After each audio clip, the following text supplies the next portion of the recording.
હરે કૃષ્ણ.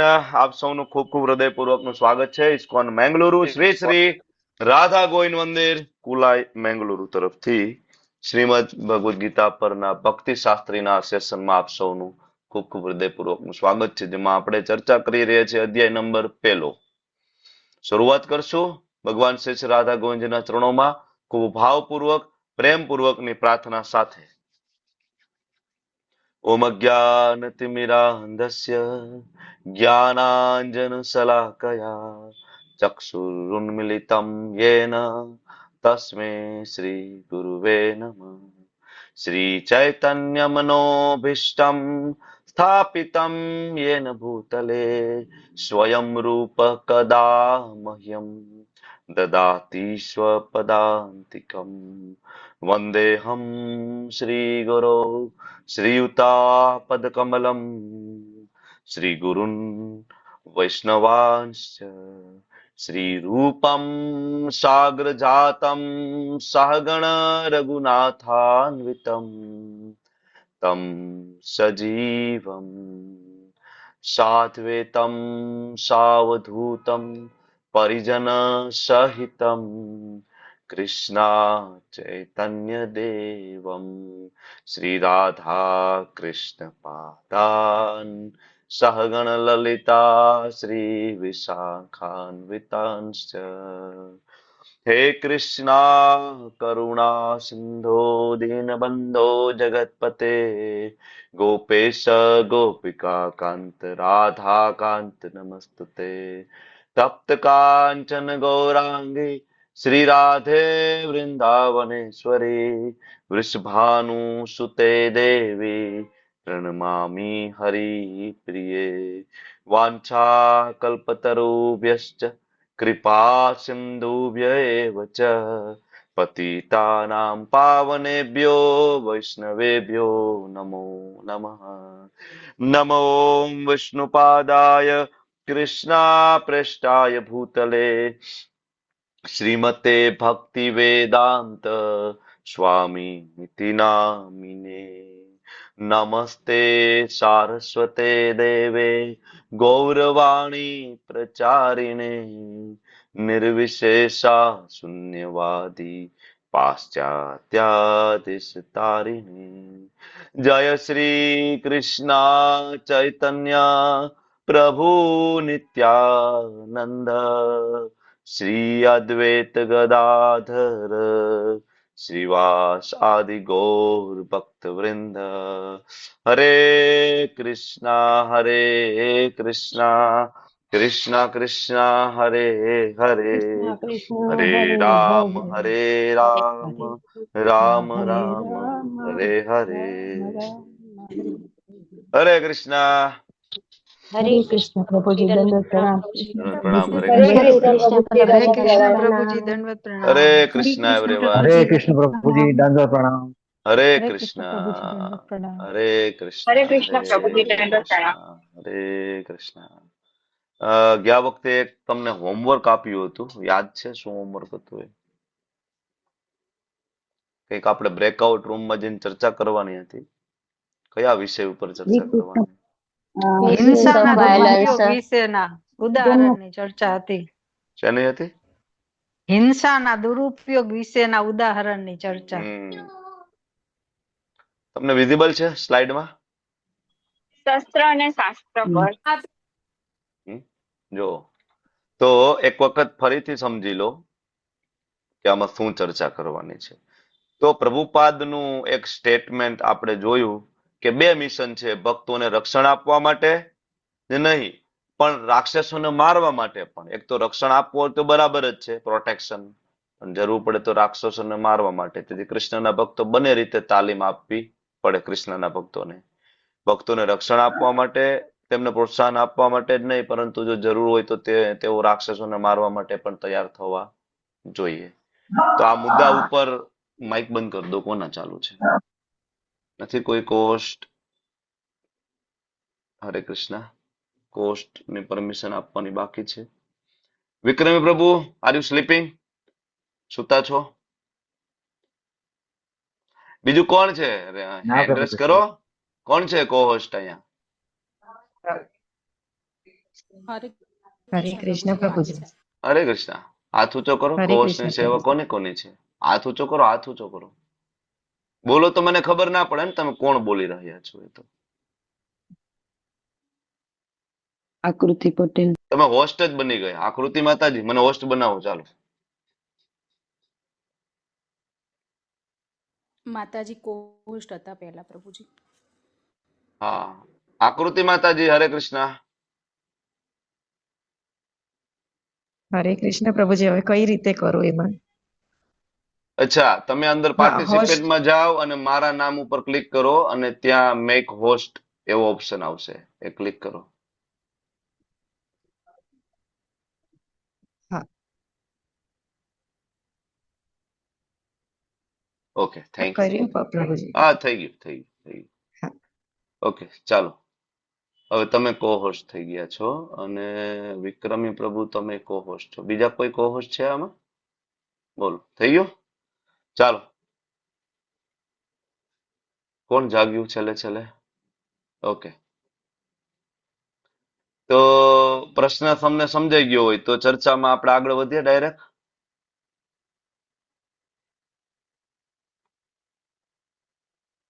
હા કે ના કયો? સમજાઈ ગયો કે નહીં? હા પ્રભુજી. સમજાઈ ગયો ને? પ્રભુપાદ શું કહેવા માંગે છે અને તમારે શેના ઉપર ચર્ચા કરવાની છે?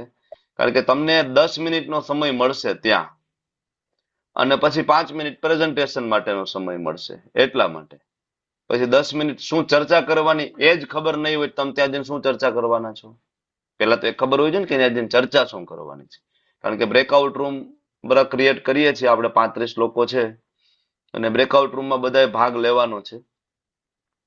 ચાલો, તમારી સામે ઓપ્શન આવશે. જો આપણે એવું કરીએ, 3 બ્રેકઆઉટ રૂમ કરીએ એટલે ઓલમોસ્ટ 10-10 પાર્ટિસિપન્ટ આવશે.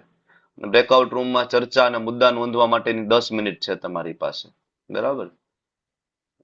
જો તમારી સામે ઓપ્શન આવી ગયા બધાની સામે? નથી આવ્યા હજી? ઓકે. પેલા રૂમ ની અંદર શુદ્ધ પદ્મા માતાજી લીડ કરે છે, બીજા રૂમ ની અંદર વિક્રમી પ્રભુ છે અને ત્રીજા રૂમ ની અંદર આરતી ભોય માતાજી છે. 3 રૂમ છે, 3 રૂમના એક એક વ્યક્તિના નામ આપ્યા. પણ હવે લીડર તો તમારે ત્યાં જઈને જ બનાવવાના છે. આ તો ખાલી હું તમને જાણ કરી દઉં કે તમે કયા રૂમમાં છો. ચાલો, જોઈન કરી દો તમે બધા. ચાલો,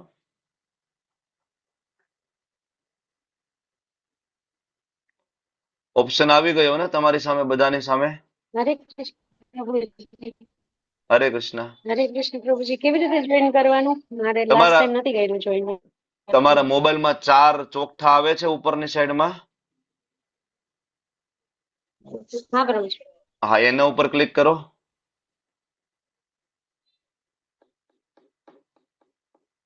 દયાલક્ષ્મી માતાજી તમે ક્લાસમાં નથી? હરે કૃષ્ણ. વિડીયો ચાલુ કરીને.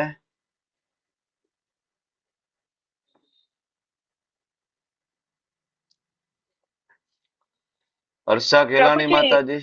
હા, હા, એક મિનિટ, મરીલાઇન્સ રિટર્ન. મને પાછી લિંક આપો ને. મારે નહીં, તમને 5 આપેલી જ છે. જો હવે મળી ગઈ. ઓકે. શૈલેષ ભટ્ટ પ્રભુ નથી ગયા બ્રેકઆઉટ રૂમમાં. Okay, I think you are yes busy પ્રભુ, પ્રભુ. હરે કૃષ્ણ. નો ના પ્રોબ્લેમ. ના, હું હાલ જ જોઈન કરી પ્રભુ, એટલે યસ ઓકે, પ્રભુ. ઓકે, નો પ્રોબ્લેમ હરે પ્રભુ. કૃષ્ણ.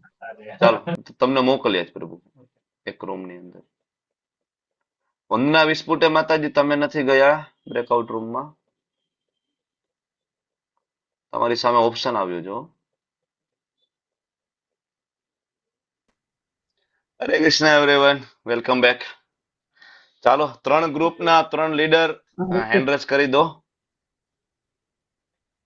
ગ્રુપ નંબર 1 ના લીડર કોણ છે? Group number 1. હરે કૃષ્ણ, એમાં ઓડિબલ મારો અવાજ આવે છે ને? હરિપ્રિયા માતાજી. ચાલો ચાલો, પ્લીઝ, ઓવર ટુ યુ. હાજી. હા, જીભના સ્વાદ માટે હિંસા ન કરવી જોઈએ. પછી શાસ્ત્રોના આધારે એટલે કે હિંસા કરવાની છૂટ મળે છે, જેમ કે કઈ એવું કારણ બન્યું હોય તો જ કરી શકાય. પછી કુરુક્ષેત્રના કુરુક્ષેત્રમાં ભગવાનનો આદેશ હતો એટલે હિંસા થઈ હતી અને અધર્મ નામે અધર્મીની હિંસા કરવી યોગ્ય છે. પછી જો જરૂર હોય તો દંડ આપવા માટે પણ હિંસા કરી શકાય અને ડોક્ટર જ્યારે દર્દીની સારવાર કરતા હોય ત્યારે જે શસ્ત્રોનો ઉપયોગ કરે તો તે હિંસા ગણવામાં આવતી નથી. એવી જ રીતે સૈનિકો દેશના દુશ્મનો સામે જ્યારે હથિયાર ઉપાડે છે તો એ પણ હિંસા ગણવામાં નથી આવતી. અને બીજું કે આ જે ખોટી રીતે એમ કે આનો ઉપયોગ ન કરવો જોઈએ એની માટેના મુદ્દા માટે એ છૂટ મળી છે એના માટે થઈને ધર્મના નામે મન ફાવે એમ હિંસા ન કરવી જોઈએ. એનાથી ઇસ્કોનની છાપ ખરાબ પડે, નવા ભક્તોમાં સમાજ માટે નવા ભક્તોમાં ધર્મનો ખરાબ છાપ પડે કે એ લોકો ધર્મમાં જોડાતા હોય તો પણ ન જોડાય. અને પેલા તો હિંસા કરતા પહેલા સાચું કારણ જાણવું જોઈએ કે કોનો વાંક હતો, શું હતું અને અપમાન થયું છે કે નહીં, ખોટું શું છે એ જાણીને પછી આ જે નિવેદન છે એનો ઉપયોગ કરવો જોઈએ. ગુરુજીએ નિવેદન આપ્યું છે એટલે એને આંખ બંધ કરીને એને ગમે ત્યાં પોતાના સ્વાર્થ માટે એનો ઉપયોગ કરી લેવો એ યોગ્ય નથી. ઓકે, કન્ક્લુડ થઈ ગયા, બધા મુદ્દા આવી હા, ગયા. બસ પ્રભુજી 12 મુદ્દા થયા છે. Okay, thank you. હા. ચાલો, નેક્સ્ટ લીડર કોણ છે? નેક્સ્ટ ગ્રુપમાંથી ગ્રુપ નંબર 2. હરે કૃષ્ણ. હરે કૃષ્ણ પ્રભુજી, મને ગ્રુપ નથી યાદ. ગ્રુપ 2 માં કે 1 માં એવી રીતે. લીડર કોણ આપણું છે? ગ્રુપ 2 છે, 2 છે માતા. જય શ્રી તો માતા. લીડર કોણ આપણું છે? 2 છે. વિશાલ પ્રભુ. હા, જય શ્રી માતાજી ઓકે, છે. ગ્રુપ હા, 2 2 છે આપણું ગ્રુપ. હતું. હા, હા. ગ્રુપમાં હા, જઈને પહેલું તો એ ડિસાઈડ હરે કરવાનું કૃષ્ણ. કે આપણું ગ્રુપ નંબર કયું છે અને આપણા લીડર કોણ છે. આ બે વસ્તુ પેલા ડિસાઈડ કરવાની ને. ઓકે, યસ, ચાલો. જય ઓકે શ્રી પ્રભુ. માતાજી. યસ, પ્લીઝ પ્લીઝ, બોલો બોલો. હરે કૃષ્ણ પ્રભુજી, જો હિંસા સ્વાર્થ માટે હોય, ક્રોધ લાલચ માટે હોય અને મતલબ સેલ્ફિશ રીતે રાજકારણી રીતે હોય તો પછી એ પાપ છે. અને બીજું કે જ્યારે પણ હિંસા થાય તો પહેલા આપણે ભક્તોના રક્ષણ માટે પણ પેલા હિંસા અટકાવવા માટે આપણે શાંતિપૂર્ણ ધર્મ પદ્ધતિ થોડી અપનાવી જોઈએ. અને હિંસા મતલબ પ્રચાર કરીને હિંસા એ કરી શકાય, પેલું પ્રીચિંગ કરીને, કારણ કે લોકોનું હૃદય પરિવર્તન થશે તો પછી હિંસા અટકી જશે. અને જો એવું નહીં કરીને ડાયરેક્ટ આપણે એ કરીએ તો પછી એનો દુરુપયોગ થાય એમ. અને એ વખતે જયારે અર્જુનજી ક્ષત્રિય હતા એટલે એ વખતે એમનું યુદ્ધ કરવું એ એમનું ધર્મ હતું. પણ આજના જમાનામાં પ્રેક્ટિકલ જોવા જોઈએ છે તો પોતાના સ્વાર્થ માટે લોકો મતલબ હિંસાનો દુરુપયોગ કરી અને એનું એ કરે છે. અને ઓકે, બોલો બોલો. બીજું કે પ્રભુજી, આમાં પેલા પશુ હિંસા ને એ બધું લઈ શકાય કે ખાલી લઈ ઓનલી શકો. ભક્તો માટે ના જ ના, લઈ શકાય? લઈ શકો. હિંસા કોઈ પણ રીતના સ્ટેટમેન્ટનો ખોટો ઉપયોગ કરીને. Okay okay. તો અને મતલબ ભક્તિની અંદર પણ કૃષ્ણ ભાવના મૃતથી વંચિત રાખીએ તો એ પણ હિંસા કહેવાય છે. મતલબ કોઈને પણ આપણે ભક્તિ ના આપી શકીએ અને ફોર એક્ઝામ્પલ કે આપણે બીજું બધું દાન કરીએ પણ આપણે એમને ભક્તિ ના શીખવીએ તો એક જાતની હિંસા છે. અને ફર્સ્ટ તો નોન વાયોલન્સ ફર્સ્ટ એ આપણે અમલમાં લાવવું જોઈએ કે પેલા આગળ કીધું એવી રીતે પ્રીચિંગ કરીને એવી રીતે. અને જ્યારે પણ મતલબ આપણા ઇસ્કોનમાં પણ એવું કંઈક બને તો પહેલા આપણે જે સિનિયર ડિવોટી હોય એના સમક્ષ વાતને રજૂ કરવી જોઈએ, જે આપણા શિક્ષા ગુરુ હોય છે કે એવી રીતે. અને પછી એ આગળ એ વસ્તુનું નિરાકરણ કરે. ડાયરેક્ટ આપણે કંઈક પણ એમના અગેન્સ્ટ કરીએ તો પછી એ એક જાતનો હિંસા થાય એમ. મતલબ કે વર્બલી પણ કંઈક બોલીએ તો એ પણ. અને બીજું પશુ હિંસાની અંદર એ વખતે મતલબ ભોગ માટે નતું, જ્યારે હમણાં બધા ઇન્દ્ર તૃપ્તિ માટે હિંસા કરી રહ્યા છે. અને બીજું કે અને કલયુગમાં એ સંપૂર્ણ મનાય છે. અને ગીત. હરે કૃષ્ણ પ્રભુજી. બસ આટલું. Thank you so much. ચાલો, સરસ મુદ્દા છે. ગ્રુપ નંબર 3, જુહી માતાજી. ઓકે, ચાલો. હરે કૃષ્ણ પ્રભુજી. પ્લીઝ પ્રભુજી, પ્રેઝન્ટ. સૌથી પહેલા શાસ્ત્રની વાત કરી. શાસ્ત્રનો જે ઉપયોગ શસ્ત્રનો જે દુરુપયોગ ને ઉપયોગ છે તો એની અંદર સૌથી પહેલા છે કે જે અર્જુને જયારે શસ્ત્રોનો યુઝ કર્યો હતો યુદ્ધ કરવા માટે, તો એને કૃષ્ણ ભગવાનની મરજીથી, મતલબ કૃષ્ણ ભગવાને એમને આદેશ આપ્યો હતો અને કૃષ્ણ ભગવાને કીધું હતું કે તું જે બી યુદ્ધ કરે છે એ તું મારા માટે કરે છે. ત્યારે દુર્યોધને યુદ્ધ માટેની હા પાડી હતી ત્યારે એને એના પોતાના રાજ, લોભ, અહંકાર, અધર્મ, ઈર્ષા એ બધાને એને તૃપ્ત કરવું હતું. એના લીધે એને યુદ્ધ કર્યું હતું. એટલે આનું શસ્ત્રનો દુરુપયોગ થયો. એના પછી હનુમાનજીએ પણ જયારે લંકા બાળી હતી તો એ પણ એને એમને ગુસ્સો આવ્યો હતો હનુમાનજીને, કે એને રામ ભગવાન માટે કંઈક એમણે બોલ્યા એમ. એટલે કે આપણે ભગવાનના વિરુદ્ધ સાંભળી નથી શકતા, અને એના લીધે એમણે હનુમાનજીએ છે ને લંકા બાળી હતી. અને જયારે રાવણે શસ્ત્રો ઉપાડ્યા હતા એ એને પોતાનું અહંકાર માટે શસ્ત્રો ઉપાડ્યા હતા. પછી જે ઇન્દ્રિય સુખ માટે જે આપણે અત્યારે જમીન વચ્ચેના જે દેશો વચ્ચે જે યુદ્ધ થાય છે, કે મારી જમીન છે, આ વસ્તુ છે, કે એ બધા એક ઇન્દ્રિય તૃપ્તિ જ છે ને, કે જે બી લોકો કરે છે તેના એ પણ એક શસ્ત્રનો દુરુપયોગ જ છે. કારણ કે એની અંદર કેટલાય લોકોની માનહાનિ થાય છે. હા, તમારા ઉપર કોઈ દેશ ચઢાઈ કરે છે અને તમે લડો છો તો વાંધો નહીં, પણ અગર તમે કોઈ દેશની ઉપર તમારા સુખ માટે કે કોઈને હેરાન કરવા માટે તમે જયારે લડો છો, તે વસ્તુ એ દુરુપયોગ છે. અને પ્રભુપાદજીએ એક સારું કીધું હતું કે સર્જન જયારે ઓપરેશન કરે છે ત્યારે એ પણ ચપ્પુ વાપરે છે, તો એનો દુરુપયોગ નથી કરતો. પણ એ જ વખતે અગર એ સર્જન ઘરે આવીને અગર એ ચપ્પાથી કોઈને મર્ડર કરે તો એનો દુરુપયોગ થયો. એટલે અગર ડાકુ જે છે એ મર્ડર કરે તો એનો દુરુપયોગ થયો એ શસ્ત્રનો એમ.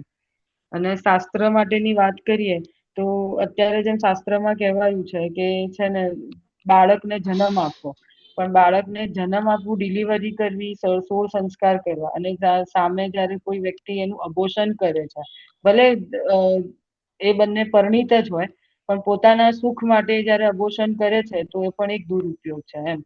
અને કૃષ્ણ ભક્તિ મેઇન તો વસ્તુ એ છે કે કોઈ બી શાસ્ત્ર એવું ના હોવું જોઈએ કે જેની અંદર ભગવાનની વાત જ ના હોય. અને ભગવાનની વાત જેમાં ના હોય તો એ શાસ્ત્રને આપણે માનવું જ ના જોઈએ. એ શાસ્ત્ર આખું ને આખું જ એ ખોટું જ છે એમ, એવી રીતે. કેમ કે અને એમાં એક છે કે જે શિક્ષા ગુરુ તરીકે આપણે જોઈએ કે શુક્રાચાર્યને બધું જ જ્ઞાન હતું. એમની પાસે સંજીવનીની એમની પાસે જડીબુટ્ટી પણ હતી, પણ એમણે બલિરાજાને રોક્યા હતા. જયારે વામન અવતાર લઈને જયારે ભગવાન આવ્યા હતા ત્યારે એમને રોક્યા હતા. એટલે એ વસ્તુ બી એવા બી ગુરુ ના હોવા જોઈએ કે જે આપણને ભગવાન પાસે કે આપણને આધ્યાત્મિક જગતમાં આપણને આગળ વધતા રોકે. એ પણ એક શાસ્ત્રનો દુરુપયોગ જ છે. અને શાસ્ત્રના દુરુપયોગના લીધે અત્યારે જાતિ-પાતિ, હિન્દુ, મુસ્લિમ, શીખ, ઈસાઈ બધા વચ્ચે જે કોમી રમખાણ ને બધું જે ફાટી નીકળે છે એ પણ એક દુરુપયોગમાં જ આવે છે એમ, એવી રીતે. અને બસ પ્રભુજી. ઓકે, તમે શસ્ત્ર અને શાસ્ત્ર એના અનુસંધાને તમે ચર્ચા કરો છો, બરાબર છે. Thank you. બધાના ખૂબ સરસ મુદ્દા છે. Thank you so much. બરાબર. ઘણા બધા એવું કીધું કે સિનિયર ડીઓટી ને પૂછવું જોઈએ, રાહ જોવી જોઈએ, જેમ કે જયશ્રી માધવી માતાજી કહેતા હતા, તમારું ગ્રુપ એવું કહેતું હતું કે ભાઈ હિંસા ના કરવી જોઈએ. પણ હું એમ કહું કે તમે મંદિરમાં બેઠા છો ને તમારી સામે કોઈ બે વ્યક્તિ મંદિરમાં આવ્યા અને એક વૈષ્ણવને મારે છે લાકડીથી, તો અમે શું કરશો? સિનિયર ડીઓટીને પૂછવા જશો કે ભાઈ આને મારે છે, કે તમે એને હરિનામનો પ્રચાર કરશો, કે એને 1 મિનિટ તને ભગવદ્ ગીતાનો શ્લોક સંભળાવું, ભાઈ તું થોડુંક બેસ, તું તમે એના માટે માળા લઈ આવશો, તમે એના માટે થોડો પ્રસાદ લઈ આવશો, શું કરશો? સામનો કરવો પડે. પ્રભુજી પ્રતિકાર કરવો ઇમરજન્સી પડે. હશે તો પછી પ્રભુજી સામને જ કરવું પડે. સામનો જ ત્યારે કરીશું. સામનો કરવો પડે. સામનો કરવા માટે તમારી અંદર ક્ષત્રિયના ગુણ હોવા જોઈએ. પણ તમે બધા તો બ્રાહ્મણ બનવા જઈ રહ્યા છો, તમારી અંદર ક્વોલિટી તો બ્રાહ્મણિકલ છે. સામનો કરવા માટે ક્ષત્રિયના ગુણ જોઈએ, સામનો કરવા માટે રજોગુણ જોઈએ. ત્યારે આપણે તો રજોગુણને પાછળ મૂકીને આપણે આગળ ચાલી રહ્યા છીએ શુદ્ધ સત્વ તરફ. તો સામનો કેવી રીતના કરશો? પ્રભુજી સંઘમાં. સમય સ્થાન સ્થિતિ પ્રમાણે કરવું જ પડે ને કંઈક. હરે કૃષ્ણ પ્રભુજી, હું એક બોલું? બોલો. ઓપન ફોર ઓલ સેશન છે, બોલો. પ્રભુજી મેં છે ને પ્રભુપાદ નો એક વાંચેલો લેખ. એમાં છે ને પ્રભુપાદજી જયારે ફોરેનમાં હતા ને ત્યારે પ્રવચન લેતા હતા સંસદ, ત્યારે કોઈ એક દારૂ પીને એક માણસ આવેલો ને ત્યારે બહુ તોફાન કરતો હતો. ત્યારે બધા ભક્તો પર જયારે એ બહુ તોફાન કરતો હતો ત્યારે પ્રભુપાદજીએ કીધેલું કે જયારે જરૂર પડે ને ત્યારે એક હાથે શસ્ત્ર આપણે ઉઠાવી છે. ત્યારે છે ને પ્રભુપાદ ને સામે ખડે ઉભા રહ્યા હતા. અને બીજો એ ત્યારે લેખ આપેલો, બીજો એક લેખ એ આપેલો કે જયારે પ્રભુપાદ મંદિર બનાવતા હતા ને ત્યારે મંદિરની જમીન બાબતે થોડો પ્રોબ્લેમ થયેલો. ત્યારે બી પ્રભુપાદે કીધેલું કે જયારે આપણે ભક્તિ કરતા ને શ્રી કૃષ્ણ ભગવાન માટે જે વસ્તુ આપણે યુઝ કરતા હોય એમાં કઈ પ્રોબ્લેમ આવે તો એના માટે આપણે સામે લડી શકીએ. ઓકે આ બે પોઈન્ટ ઉપર સાંભળેલું. Okay, thank you. વિમલા માતાજી કઈ મુદ્દા એડ કરો. હરે કૃષ્ણ પ્રભુજી. હરે એટલે કૃષ્ણ. આપણા ગુરુ મહારાજના જે સેવક છે ને ભદ્ર બલરામ પ્રભુ, હા એમણે એવું કીધું છે કે જ્યારે પણ આપણે શસ્ત્રની જરૂર પડે, જેમ કે બધા છે ને તે પહેરવેશ જોઈને એવું સમજી લે કે આ તો સાધુ છે, પણ સાધુના વેશમાં આપણે મૂર્ખ નથી બનવાનું. આપણને કોઈ બનાવી જાય તો એવા નથી બનવાનું. એટલે આપણને જે જરૂર પડે એઝ અ વૈષ્ણવ આપણને જે કરવાના છે ટિકિટ્સ આપણે જે ફોલો કરવાના છે એને અનુસરીને આપણે જે રીતે શીખવવામાં આવે છે કે પ્રભુપાદ પણ કહે છે કે શસ્ત્રની જેમ કે આર્મી, તો આર્મીમાં કે આપણે યુદ્ધ બી લડ્યા હતા તો ત્યારે ભગવાને યુદ્ધ કરવાની ના નથી પાડી અર્જુનને, એટલે કે જ્યારે જરૂર પડે ત્યારે શસ્ત્ર ઉપાડવા જોઈએ. ઓકે, એનું એક્ઝામ્પલ ઇસ્કોનમાં કોઈ શસ્ત્ર આજ સુધી ઉપાડ્યા હોય એનું કોઈ એક્ઝામ્પલ? હમણાં જોયું હતું ને આપણે જે બાંગ્લાદેશમાં થયું હતું આ રીતનું, તો ત્યારે ભક્તોને જરૂર પડી તો એ લોકો સામનો કરતા હતા. જેમ કે જેલમાં પણ ગયા હતા એક પ્રભુજી, તો એમણે પણ મતલબ એ રીતે સામનો તો કર્યો કે એવું નથી કે ના અમે તો આવું ના કરીએ, કે એમ નથી કે અમે તો માળા કરીએ તમે પણ માળા કરો. એમ જયારે જે રીતની જરૂર પડે તે રીતે લોકો કરે છે. ઓકે ઓકે, વિશાલ પ્રભુ બોલો. પ્રભુજી ગુરુ મહારાજ આપ. હા બોલો એક્ઝામ્પલ. પતાકા સ્વામી મહારાજ AK-47 જયારે માયાપુરમાં જરૂર પડી હતી ત્યારે AK-47 લઈને મહારાજ ગન લઈને રોજ બેસતા રાત્રે આખી રાત. અમારા ગુરુ મહારાજ માયાપુરમાં મુસલમાનો જે છે એ આવીને હેરાન કરતા હતા, સિમેન્ટની ચોરી કરી જતા હતા. તો મારા ગુરુ મહારાજ માયાપુરનું જે શરૂઆતનું જે મંદિર બન્યું ને જેમાં અત્યારે મહારાજ રહે છે, લોટસ ટેમ્પલ બિલ્ડિંગ કહેવાય છે એને, બરાબર, એની બહાર મહારાજ જે છે એ ઈંટોની જે દિવાલ હોય એના ઉપર જ કોથરો ને એવું પાથરીને એના ઉપર મહારાજ રાત્રે બેસતા AK-47 લઈને. અને જયારે પણ એવું કોઈ આવતું તો મહારાજ કોઈને મારતા નહીં, મહારાજ હવામાં ફાયર કરતા ખાલી, અને એ લોકો ભાગી જતા. ખબર પડી ગઈ હતી કે આમની પાસે ગન છે ના તો મારી નાખશે એમ. તો માર્યા નથી પણ શસ્ત્રો રાખેલા એવા એક્ઝામ્પલ છે. જયશ્રી માતાજી કઈ તમારે એડ કરવું છે? નહીતર હવે આપણે આગળના શ્લોક તરફ વધીએ. હરે કૃષ્ણ પ્રભુજી. ખાલી એટલું જ પૂછવું છે કે આ સમયે અત્યારે જગન્મદય નું આપણે એક્ઝામ્પલ નિત્યાનંદ પ્રભુ ને ચૈતન્ય મહાપ્રભુ નું આપણે આપી શકીએ કે જયારે પથ્થર મારે છે ત્યારે નિત્યાનંદ પ્રભુ ભગવાન ચૈતન્ય મહાપ્રભુ ઉપાડે છે શસ્ત્ર, ત્યારે નિત્યાનંદ પ્રભુ પ્રાર્થના કરીને કે છે કે ના પાડે છે. એટલે હું તમને એ જ અનુસંધાને તમને સમજાવી રહ્યો હતો કે ભાઈ તમે આખું ઇસ્કોન જે મુવમેન્ટ છે બ્રાહ્મણિકલ ક્વોલિટીઝ ડેવલપ કરવા માટે આગળ વધારી રહી છે આપણને. આપણે આખા જગતના હેડ બનાવી રહ્યા છીએ. હેન્ડ નહીં, હેન્ડ એ ક્ષત્રિય છે, રજોગુણ. હેડ છે એ શુદ્ધ સત્વમાં સત્વગુણમાં. તો પ્રભુપાદનું મિશન છે આપણને સત્વગુણમાં લઈ જવું. અને સત્વગુણી વ્યક્તિ એ ફાઇટ ના કરી શકે, એનામાં એ હોય જ નહીં તો ક્ષમા આપી દે તરત જ, બરાબર. પણ છતાં ઇસ્કોનની અંદર એવા ભક્તો હોય કે જેનામાં રજોગુણ હોય, જેનામાં ક્ષત્રિય ગુણ હોય તો એ આ કરી શકે, બધા ના કરી શકે, બરાબર. એટલે પેલો હંમેશા આપણો ક્રાઇટેરિયા એ જ રહે કે આપણે ક્ષમા કરી દઈએ. પેલો ક્રાઇટેરિયા ક્ષમા કરી દઈએ, સોલ્યુશન લઈ આવીએ વગર હિંસાએ, વગર ફાઇટે સોલ્યુશન. જેમ ગુરુ મહારાજ ખાલી હવામાં જ ફાયર કરતા. ગુરુ મહારાજ કોઈને આજ સુધી મહારાજે કોઈને માર્યા નથી, નેવર, નોટ બીટન. તો પેલો રસ્તો તો આ છે. અને પછી છેલ્લો ઓપ્શન બની શકે તો શસ્ત્રથી હુમલો કરી શકાય. બાકી ઇસ્કોનની હિસ્ટ્રીમાં આજ સુધી આપણે કોઈને માર્યા હોય એવો કોઈ રેકોર્ડ આવ્યો નથી. આપણે આપણો કહેવાય પ્રોટેક્શન માટે ખાલી આપણે પ્રયત્ન કર્યો છે, પણ આપણે કોઈને માર્યા નથી આજ સુધી. ધાર્મી માતાજી કઈ, સ્વર્ણાંગી માતાજી તમે કયો પેલા. પ્રભુજી માયાપુર થી એક પ્રભુજી આવ્યા હતા, તો ત્યારે માયાપુરમાં એક વખત ત્યાં અબુધાબી એક વખત હુમલો થયો હતો ને, ત્યારે એના પગ એક પગ જતો રહ્યો હતો. એ પ્રભુજીનું નામ તો યાદ નથી, પણ એ ત્યારે કહેતા લોકો બધા સામે મતલબ સામે ફાઇટ કરી હતી. ઓકે, એ એકચ્યુઅલી પૂજારી હતા ત્યાંના. મુસલમાનો આવીને પગ કાપી નાખ્યો હતો એનો. અને એ ઇન્સિડન્ટ થયો ને પછી જ ભગવાન નરસિંહદેવ ઇન્સ્ટોલ થયા. હા, ઇન્સિડન્ટ બહુ જૂનો છે. ચાલો આગળ વધીએ. તમારે કોઈ ઇમ્પોર્ટન્ટ મુદ્દા શેર કરવા છે? નહીતર હું આગળ વધું. ધાર્મી માતાજી એની ઇમ્પોર્ટન્ટ મુદ્દા. હા, એ જ કે નામાનિષ્ઠા પ્રભુજીના ક્લાસમાં કીધું હતું કે આપણે ઇન્ટેલિજન્ટ બનવાનું છે, ઇનોસન્ટ નહીં, એટલે ભોળું નથી બનવાનું, આપણે હોશિયાર બનવાનું છે, એવી રીતે ક્લાસમાં ઓકે, કીધું હતું. થેન્ક યુ માતાજી. રાજેશ્વરી માતાજી. હરે કૃષ્ણ. હા, હરે કૃષ્ણ પ્રભુજી. એટલે આપણને આવી રીતે જોઈને એમ થાય કે અમુક માણસોને એમ થાય કે આ તો શું કઈ કરી શકવાના હતા, એમ ભગત છે ભગવાનના. તો એવું નહીં કે સાપને પણ દંશ નો મારે તો કાંઈ નહીં, પણ ફૂફાડો તો મારવો જ જોઈએ. એટલે સૌપ્રથમ તો જો આપણે કોઈ ડિવોટીસ ને આવી રીતે કઈ કરે તો બધા ભેગા થઈને તેને પકડવો જોઈએ અને પછી યોગ્ય એક્શન લેવા જોઈએ એમ. હરે બરાબર છે. કૃષ્ણ. હરે Krishna. Thank you so much everyone. ચાલો, હરે જય કૃષ્ણ. શ્રી માતાજી, હરિપ્રિયા માતાજી, કઈ હોય તો એડ કરો ફટાફટ. ચાલો. આપણે રામ મંદિર માટે આપણા બ્રાહ્મણ ઘણા બધા કાર સેવકોએ સામનો હુમલો કરીને મંદિરને બચાવવાની ઘણી બધી કોશિશ કરી હતી. ઓકે, થેન્ક યુ માતાજી, થેન્ક યુ. બોલો, જય શ્રી સુમંગલા માતાજી. પ્રભુજી, આપણામાં બ્રાહ્મણિકલ ક્વોલિટી હોય અને પછી એકદમથી આવું આવી જાય, મતલબ બરોબર, ને આપણે પહેલા કરતા પણ એટલો ગુસ્સો ને બધું શાંત હોય, આપણે એકદમ શાંત થતા જતા હોય તો, અને બધું જતું કરતા થતા હોય, એવી થોડી થોડી ક્વોલિટી આપણી આવતી હોય છે. પછી આપણી અંદર એવા ક્ષત્રિયનો ગુણો ના હોય તો પછી આપણે આવું એકદમ થાય તો કેવી રીતે પછી ડિસિઝન લેવાનું એમ? નહીં, એ ડિસિઝન આપણે જો આપણા ઉપર કઈ થાય ને તો આપણે સહન કરવાનું છે. એકચ્યુઅલી આ બધી ચર્ચાઓ જે થઈ અત્યાર સુધી એના સેન્ટરમાં વૈષ્ણવો હતા કે આપણે વૈષ્ણવો માટે કરવાનું છે. અર્જુને પોતાના માટે ફાઇટ નથી કરી, અર્જુને ભગવાન કૃષ્ણના ઓર્ડરથી ફાઇટ કરી છે.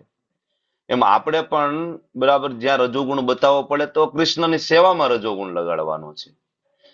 ધારો કે તમારી પાસે બાહુબળ હોય તો કૃષ્ણની સેવામાં એ બાહુબળ લગાડવાનું છે.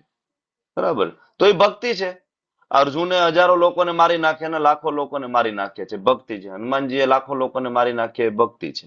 બરાબર, તો એ કોન્શિયસનેસ હંમેશા ભક્તની રહે છે. ઓકે, આ બધા મુદ્દાઓમાં ચર્ચા કરી અને આપણે લેસન નંબર 1.2 માં પહોંચ્યા હતા. અને 1.2 માં કયા શ્લોક સુધી ચર્ચાઓ કમ્પ્લીટ કરી છે તમે? કયો શ્લોક છેલ્લે 24 ભણ્યા સુધી છે? કર્યું હતું પ્રભુ. 1.24 24 સુધી, બરાબર. 24 સુધી થઈ ગયું. રેકોર્ડિંગ ચાલુ છે ને? લાસ્ટ ટાઈમ તમે મને યાદ નહોતું દેવડાવ્યું અને હું પણ ભૂલી ગયો હતો. રેકોર્ડિંગ લાસ્ટ તમે જોજો, વિડીયોનું પૂરેપૂરું આવ્યું નથી. અત્યારે તો ચાલુ છે ને? કારણ કે બ્રેકઆઉટ રૂમમાં જાય ને તો રેકોર્ડિંગ પોઝ કર્યું હોય ને, એટલે પછી તમારે મને રિમાઇન્ડ કરાવવાનું ભૂલાઈ ગયું છે ને. કાંઈ વાંધો નહીં, નો પ્રોબ્લેમ. ઓકે, ચાલો તો 24મા શ્લોક સુધી ચર્ચા કરી છે. શંખ ફૂંકાયા અને શંખનો જે કઈ પ્રભાવ પડ્યો એની બધી ચર્ચા થઈ. ભગવાનને ઓર્ડર આપે છે અર્જુન કે રથને વચ્ચે લઈ લો અને મને નિરીક્ષણ કરવા દો. નિરીક્ષે હમ શબ્દથી આપણને ખબર પડી કે અર્જુન થોડા થોડા માયામાં પડી રહ્યા છે. બરાબર, અને ભગવાને રથ વચ્ચે લઈ લીધો. રથ વચ્ચે લેવો તો ભાઈ ક્યાં લેવો? ઓપ્શન તો ઘણા બધા હોય રથ વચ્ચે લેવા માટેના. બરાબર, ત્યારે ભગવાન રથ વચ્ચે લે છે કોની સામે? તો કે ભીષ્મ અને દ્રોણની સામે. હવે જે લોકોએ લેવલ 2 એટેન્ડ કર્યું હશે ને ખબર પડશે કે ભીષ્મ અને દ્રોણ એ ખરેખર શેને રિપ્રેઝન્ટ કરી રહ્યા છે અહીંયા. બરાબર, આગળનો શ્લોક હું વાંચું છું, 25મો. ભીષ્મ દ્રોણ પ્રમુક્ત સર્વેશામ ચ મહીક્ષિતા ઉવાચ પાર્થ પશ્યેતાન સમવેતાન કુરુ નીતિ. ભીષ્મ દ્રોણ તથા વિશ્વભરના અન્ય બધા જ રાજાઓની ઉપસ્થિતિમાં ભગવાન કહ્યું, હે પાર્થ, અહીં એકત્રિત થયેલા આ બધા કુરુઓને જો. કુરુઓને જો. તો રથ મૂકવામાં આવ્યો ભીષ્મ અને દ્રોણની સામે. તો ભીષ્મ અને દ્રોણ શું રિપ્રેઝન્ટ કરે છે? જોહી માતાજી બોલો બોલો. હા, ભીષ્મ અને દ્રોણ ભીષ્મ પિતામહ અને દ્રોણાચાર્ય જે છે એ રિપ્રેઝન્ટ કરે છે કે અમે તો ભગવાનના ભક્ત જ છે, પણ અમારે આમની સાથે લડવું પડે છે કેમ કે અમે કોઈને કોઈ પ્રતિજ્ઞાથી બંધાયેલા છે. નહીં માતાજી, લેવલ 2 બરાબર એટેન્ડ કરો, લેવલ 2 ના વિડીયો બરાબર સાંભળો તો ભીષ્મ શેને રિપ્રેઝન્ટ કરે છે? બોલો હરિપ્રિયા માતાજી, બોલો શેને રિપ્રેઝન્ટ કરે છે? પ્રભુજી કુરુ વંશને રિપ્રેઝન્ટ કરે છે. નહીં નહીં, બરાબર. થોડું હજી હોમવર્ક કરીને તમે લોકો નથી આવ્યા, એનો મતલબ એવો થયો. નીતા ગઢવાળા માતાજી બોલો. હરે કૃષ્ણ પ્રભુજી. ભીષ્મ કુરુઓમાં શ્રેષ્ઠ કુરુને પ્રેઝન્ટ કરે છે. ઓકે. વિશાલ આહિર પ્રભુ બોલો. પ્રભુજી સંબંધ અને શિક્ષણ અને આપણે જોઈએ. હા, પરફેક્ટ. ભીષ્મ પિતામહ. ભીષ્મ અને દ્રોણ જે છે એ અહીંયા રિપ્રેઝન્ટ કરે છે. ભગવાને શું કામ આ બે જ વ્યક્તિની સામે મૂક્યા છે? તો ભીષ્મ રિપ્રેઝન્ટ કરે છે મટીરિયલિસ્ટિક એટેચમેન્ટ ટુ રિલેશનશિપ. ભૌતિક જગતના જે સંબંધો પ્રત્યેનો આપણો જે મોહ છે એને રિપ્રેઝન્ટ કરે છે ભીષ્મદેવ. અને દ્રોણ જે છે મટીરિયલિસ્ટિક એટેચમેન્ટ ટુ નોલેજ, એટલે ભૌતિક જગતનું જ્ઞાનનો જે આપણને ઘમંડ આવી જાય છે એને રિપ્રેઝન્ટ કરી રહ્યા છે અહીંયા ગુરુ દ્રોણ. આ બે જ વ્યક્તિને જોઈને અર્જુન એમ કે છે નહીં, મારા દાદા મને કેટલો પ્રેમ કરતા હતા, બરાબર, અને હું એની સામે કેમ ફાઇટ કરું? આ તો મારા ગુરુ છે, એને તો એના પોતાના પુત્ર અશ્વત્થામાને જે નથી આપ્યું એ જ્ઞાન મને આપ્યું છે, હું કેવી રીતે એની સામે ફાઇટ કરું? તો this is attachment, materialistic attachment to materialistic relationship અને materialistic attachment to material knowledge. તો આ બે વસ્તુ છે, એટલા માટે ભગવાને ભીષ્મ અને દ્રોણની સામે મૂક્યા છે. નાનો એવો ભાવાર્થ છે, તમે લોકો વાંચો. ચાલો ભાવાર્થ વાંચો. બુક છે ને બધા પાસે? કાજલ માતાજી વાંચો, ભાવાર્થ વાંચો. હરે કૃષ્ણ પ્રભુજી. હરે કૃષ્ણ. જે માત્રના પરમાત્મા તરીકે ભગવાન કૃષ્ણ એ જાણતા હતા કે અર્જુનના મનમાં સી ગડમથલ ચાલી રહી હતી. આના સંદર્ભમાં થયેલો ઋષિકેશ શબ્દનો ઉપયોગ દર્શાવે છે કે ભગવાન બધું જ જાણતા હતા. એવી જ રીતે કુંતી અથવા વૃતાપુત્ર અર્જુનના સંદર્ભે પાઠ શબ્દ પણ મહત્વપૂર્ણ છે. પરમ સખા તરીકે તેઓ અર્જુનને જણાવી દેવા માંગતા હતા કે અર્જુન તેમના પિતા વસુદેવજીની બહેનનો પુત્ર હતો. તેથી જ તેમણે અર્જુનના સારથી બનવાનું સ્વીકાર્યું હતું. હવે કુરુઓને જો એમ જ્યારે કૃષ્ણએ કહ્યું તો આનાથી તેમનો શું આશય હતો? શું અર્જુન ત્યાં અટકી જઈને યુદ્ધ કરવા માંગતો ન હતો? કૃષ્ણે પોતાની ફોઈ પૃથાના પુત્ર પાસેથી એવી આશા ક્યારેય રાખી ન હતી. આમ ભગવાને અર્જુનના મનોભાવનું કથન મિત્ર ભાવે વિનોદમાં કર્યું હતું. હરે કૃષ્ણ. ભગવાન અહીંયા અર્જુન માટે વ્યંગ કરી રહ્યા છે. ભાઈ જો, ભાઈ કુરુને જો, કઈ નવું નથી, તે પેલા આ બધાને જોયેલા જ છે. તું કઈ પહેલી વાર નથી જોતો, આ જ તારા સગા સંબંધીઓ છે, નવું કઈ નથી. જોવા છે કરે છો, જોઈ લેજે. ભગવાન વ્યંગ કરે છે, કારણ કે ભગવાન એક સ્ટેજ સેટ કરવાનું છે ને, એટલે એને Bhishma materialistic attachment to relationship. Arjun કે છે કે હું નાનો હતો, મારા દાદાએ વ્હાઈટ કપડાં પહેરેલા હોય અને હું કાદવ કીચડમાં રમીને આવતો હોય તોય મને તરત ખોળામાં બેસાડતા હતા, મને ખૂબ પ્રેમ કર્યો છે, બરાબર, અને હું એની સામે કેવી રીતના યુદ્ધ કરી શકું? Guru Drona materialistic attachment to knowledge, મને ખૂબ જ્ઞાન આપ્યું છે. આજકાલ આ બે જ વસ્તુ આપણને ભક્તિ તરફ આગળ જતા રોકે છે. કોણ? હું નામ નથી લેતો. હમણાં 2-3 દિવસ પહેલા મને બે અલગ અલગ, એક માતાજી ને એક પ્રભુજી, બેયના મેસેજ આવ્યા, જે અત્યારે લેવલ 1 પૂરું કરીને લેવલ 2 કરી રહ્યા છે, બરાબર. તો બેયનો ઓલમોસ્ટ સેમ, કે ભાઈ ઘરેથી બધા ના પાડે છે, ઘરે બધાને એમ થાય છે, મારા મમ્મી એમ કે છે કે તું ભક્તિ કરેશ ને તું મારાથી દૂર જાતી હોય એવું લાગેશ ને તું આખો દી માળા કરે છો ને જપ કરે છો. તો પ્રભુજી, મને તો મારી મમ્મી સૌથી ઉપર છે, ભગવદ્ ગીતા પછી છે, તો હું તો અત્યારે મારા મમ્મીને હું પ્રેમ કરું છું, મારા મમ્મી માટે તો હું કાંઈ પણ છોડી દઉં, તો હું પછી ભગવદ્ ગીતા જોઈન કરીશ તો ચાલશે? તો ચાલે જ ને માતાજી, એમાં થોડી હું ના પાડી શકું, તમે ગમે ત્યારે ફરીથી જોઈન કરજો. સેમ વસ્તુ પ્રભુજી, સેમ વસ્તુ. ઘરેથી ના પાડે છે, પપ્પાને એવું લાગે છે, બરાબર, કે હું વધારે પડતો સમય આમાં ભક્તિમાં આપું છું, તો મારે તો પપ્પા કહે એ પ્રમાણે કરવું પડે ને. પપ્પા મને એમ કે છે કે ભણી ગણીને તું ડોક્ટર બની જા ને એન્જિનિયર બની જા. Materialistic attachment to knowledge. આ બે એક્ઝામ્પલ હમણાં 2 દિવસ પહેલાના જ છે, કે આ બે વસ્તુ જે છે એ આપણને પોતાને અને આપણે આપણા પોતાનાઓને ભગવત ધામ તરફ જતા આપણે રોકીએ છીએ. એ માનો આપણા પ્રત્યેનો એવો કયો પ્રેમ છે કે જે આપણે કૃષ્ણની ભક્તિ કરવા માટે રોકતા હોય? તો ખરેખર પ્રેમ છે કે એ પૂર્વજન્મના આપણા કોઈ એવા આપણા પ્રકાંડ શત્રુ છે કે જે આ સમયે મા સ્વરૂપે, દીકરા સ્વરૂપે, બાપ સ્વરૂપે પ્રગટ થયા છે? તમને એ તો ખબર છે ને કે અહીંયા જે કઈ સંબંધ છે ભૌતિક જગતમાં, એ આપણા પૂર્વજન્મનું કર્મનું સ્વરૂપ છે. ખરેખર એ સગા નથી, આપણે માની લીધું છે, અને એ આપણો સૌથી મોટો ભ્રમ છે આ જગતમાં આવીને. પેલો ભ્રમ છે કે આ શરીર હું છું, બીજો ભ્રમ છે કે આ શરીર સાથેનું બધું છે એ મારું છે, મારા સગા છે. હું ફરીથી કહી દઉં કે આ ભૌતિક જગતમાં રહેલી આપણી પત્ની, આપણો પતિ, આપણા બાળકો, આપણા દીકરા, આપણા સગાવાલા, આ બધા જ ને બધા જ માત્ર ને માત્ર કર્મ સ્વરૂપે પ્રગટ થયેલા છે. પૂર્વજન્મમાં કોઈ વ્યક્તિનું તમે ખૂબ અહિત કર્યું હોય, ખરાબ કર્યું હોય, અને બદલો લેવાની એની ભાવના હતી પૂર્વજન્મમાં, આ જન્મમાં એ વ્યક્તિની, અને વ્યક્તિ મૃત્યુ જ્યારે પામ્યો ત્યારે એ જ બદલા લેવાની ભાવના સાથે તમારું ચિંતન કરતા કરતા એ વ્યક્તિ મૃત્યુ પામ્યો છે, તો એ વ્યક્તિ ફરીથી તમારી ઘરે દીકરો બનીને આવે અને તમારી પાસે બદલો લે. તમને એવું લાગે મારો દીકરો છે, તમને વૃદ્ધાશ્રમમાં મોકલી દે, પાટા મારીને ઘરની બહાર કાઢી નાખે. આપણે જોઈએ છીએ ને આવા ઇન્સિડન્ટ સમાજની અંદર જોઈએ છીએ ને. એવો પતિ પ્રાપ્ત થાય, પત્નીને ખૂબ હેરાન થાય, એવી પત્ની પ્રાપ્ત થઈ જાય, પતિનું જીવ દુષ્કર કરી દે. હકીકતમાં શું છે આ બધું? સંબંધ નથી. આ કર્મનું સ્વરૂપ તમારી સામે પ્રગટ થાય.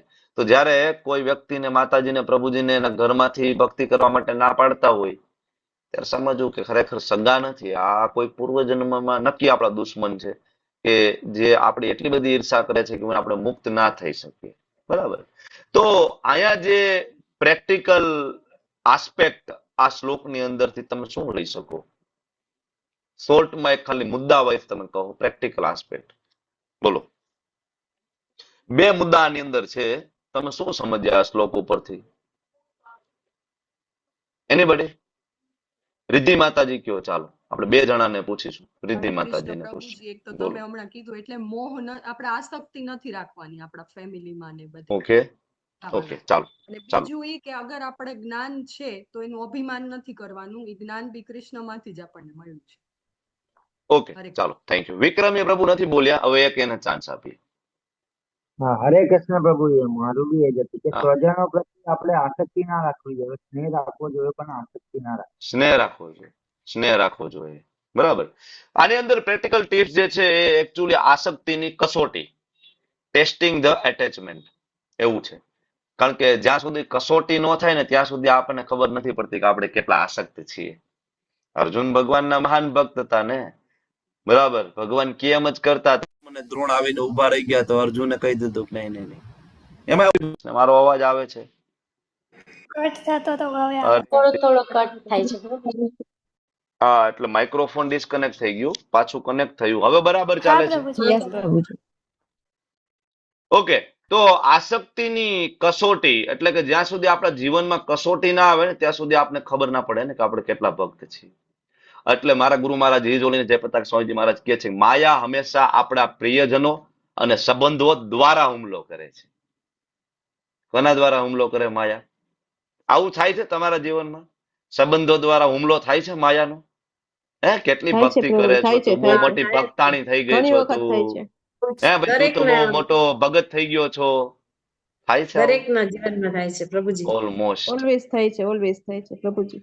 અને જો તમારા જીવનમાં થતું હોય તો તમે તમારી જાતને ભાગ્યશાળી સમજજો. કારણ કે અઘરું પેપર એનું જ નીકળે જે હોશિયાર છોકરા હોય અને જે અઘરી એક્ઝામ દેવા જતા હોય. યુપીએસસી નું પેપર એના માટે નીકળે જે યુપીએસસી ની તૈયારી કરતા હોય. તમે સમજો, તમારા જીવનમાં ખૂબ મુશ્કેલીઓ આવી રહી છે ભક્તિ કરવામાં, એનો મતલબ એવો કે ખૂબ જોરદાર ટેસ્ટ ચાલી રહ્યો છે તમારો, અને ખૂબ જોરદાર ભયંકર પરીક્ષા કેની હોય? જે ભણી ગણીને ખૂબ હોશિયાર થઈ ગયો હોય, આગળ વધી ગયો હોય, એ ડોક્ટરની પરીક્ષા આપશે, એન્જિનિયરની પરીક્ષા આપશે, યુપીએસસી ની પરીક્ષા આપીને એ વ્યક્તિ કલેક્ટર, આઈએએસ, આઈપીએસ બનશે. જે લોકો 5મા ધોરણમાં પાસ નથી થયા તો એને યુપીએસસી નું પેપર નથી આવવાનું. સમજ્યા તમે? 5મામાં પાસ ન થયા હોય તો 10મા નું પેપર આવવાનું છે, બોર્ડની એક્ઝામ આવવાની છે, નથી આવવાની. તો આપણા જીવનમાં મુશ્કેલી આવશે તો હંમેશા યાદ રાખજો કે ગભરાવાના બદલે સમજવું પડે કે કૃષ્ણ આપણને કંઈક મોટો પાઠ ભણાવવા માંગે છે. આ બીજી ટીચિંગ છે આ શ્લોકની, કે ટ્રસ્ટિંગ કૃષ્ણસ પ્લાન. પેલું શું હતું? તો કે આસક્તિથી આપણી કસોટી થાય. પેલું આસક્તિ દ્વારા આપણી કસોટી થાય, અને માયા હંમેશા હુમલો કોના દ્વારા કરશે? પ્રિયજનો અને સંબંધો દ્વારા. કે તમે ભક્તિમાં કેટલા સ્થિર છો, ત્યારે ખબર પડે ને. અહીંયા આવીને મોટી મોટી વાત કરી શકીએ, પણ જીવનમાં મુશ્કેલી આવે તેથી જ ખબર પડે ને કે ભગવદ્ ગીતાને કેટલા શ્લોકો જીવનમાં ઉતાર્યા છે. બરાબર ને? સેમ વસ્તુ આપણા જીવનમાં આવી કોઈ મુશ્કેલી આવે, ઘણી વખત આપણને એવી ડરામણી પરિસ્થિતિની અંદર આપણે પહોંચી ગયા હોય ભક્તિ કરતા કરતા, બરાબર, અને ત્યારે યાદ રાખવું કે નહીં, સર્જરી થઈ રહી છે. શું થઈ રહ્યું છે વિક્રમી પ્રભુ? શું થઈ રહ્યું છે? ઓપરેશન. ઓપરેશનમાં પીડા થાય ને, દુખાવો થાય ને, ડ્રેસિંગમાં ને એમાં દુખાવો થાય ને, દવાઓ પીવી પડે ને ઓપરેશનમાં. પણ શેના માટે છે ઓપરેશન? પછી તંદુરસ્તી મળશે ને, સારું સ્વાસ્થ્ય સાજા મળશે, થવા માટે, સાજા થવા સાજા થવા માટે, માટે. સાજા થવા માટે. બરાબર ને? તો બે મુદ્દા ને માતાજી. એક મુદ્દો હતો કે ભગવાન કૃષ્ણની યોજનાઓને વિશ્વાસ કરવો, ટ્રસ્ટિંગ કૃષ્ણસ પ્લાન. બરાબર ને? પેલું આસક્તિ દ્વારા કસોટી. બે મુદ્દા આની અંદર હતા. બરાબર. આગળ તમે 26મા શ્લોકની અંદર જાઓ, ત્યાં કહે છે કે બંને પક્ષોની સેનાઓની મધ્યમાં ઉભેલા અર્જુને પોતાના કાકા, દાદા, કાકાઓ, દાદાઓ, આચાર્યો, મામાઓ, ભાઈઓ, પુત્રો, પૌત્રો, મિત્રો તથા સસરાઓ તેમજ શુભેચ્છકને જોયા. તત્ર અપસ્યા સ્થિતાન પાર્થ પિતૃનત પિતા મહાન આચાર્યાન માતુલાન ભાતૃન પુત્રાન પૌત્રાન સખીસ તથા સસુરાન સુહૃદ એવશ્ચ સેનયોર ઉભયોર અપી. તો શ્રી પ્રભુપાદજી ભાવાર્થમાં બધા જ જે વ્યક્તિ જે છે ને એના વિશે નામ આપ્યા છે કે કોણ અહીંયા એવા પિતાના સમકાલીન છે. બરાબર? કોણ છે પોતાના પિતાના સમકાલીન? પુરીશ્રવા જેવા પુરુષો. અને કોણ છે પિતામહ? તો કે ભીષ્મ અને સોમદત્ત. આચાર્યો ગુરુજનો કોણ? તો કે દ્રોણાચાર્ય, કૃપાચાર્ય. મામાઓ કોણ છે? શલ્ય અને શકુની. બરાબર? ભાઈઓ તો કે દુર્યોધન જેવા ભાઈઓ. પુત્રો તો કે લક્ષ્મણ જેવા ને પુત્રોને, અશ્વત્થામા જેવા મિત્રો. બરાબર? એકચ્યુઅલી અહીંયા પૌત્રો હોવું જોઈએ. અને કૃતવર્મા જેવા શુભેચ્છકોને જોઈ શક્યો. તો પ્રભુપાદજી આ બધાનું કોણ કોણ છે એકચ્યુઅલી? કાકા, મામા, દાદા. તો કોને જોવાનું કે છે? કુરુને. ભગવાન કે છે કે જોઈ લે કુરુને. આગળ ભગવાને કીધું ને કે કુરુને જો. આગળ ભગવાન શું કીધું? જોયું. આગળનો શ્લોક જો, કુરુઓને જો. તો અર્જુન કુરુ જ છે ને, કે અર્જુન બીજા કઈ છે? અર્જુન કુરુ જ છે. આમ જોઈએ તો બે સાઈડમાં કુરુ જ છે ને, એકે બરાબર કઈ નવીન તો છે નહીં, બે કૌરવો જ છે. પણ ભગવાન શું કામ એમ કે છે કુરુઓને જો? ભગવાન એમ કહી શકે ને દુષ્ટોને જો, દુશ્મનોને જો. જો ભગવાન એવો શબ્દ નથી વાપરતા. ભગવાન કે કુરુઓને જો. એકચ્યુઅલી ભગવાન એટલા માટે કહી રહે જોજો તારા સગા છે, અરે તારા રિલેટિવ છે. તો વિષાદમાં નથી પડતો, પડ વિષાદમાં. તારા રિલેટિવ છે. જો તારા ભાઈઓ, કાકા, મામા, દાદા બધા સામે છે, વિષાદમાં પડવાનું છે. એકચ્યુઅલી પ્લાન હતો ને ભગવાનનો ટોટલ અર્જુનને બરાબર વિષાદમાં મૂકી દેવાનો, યોગ માયામાં ડૂબાડવાનો. ભગવાન શબ્દ એવા વાપરે કુરુઓને જો. તે કહી શકાય ને આ તતાઈઓને જો, આ દુષ્ટોને જો. તો હજી જોમ ચડી જાય અર્જુનમાં. પણ અર્જુન એમ કે છે કે નહીં નહીં, આ તો કુરુ છે ભાઈ, તારા પરિવાર વાળા છે આ. બરાબર?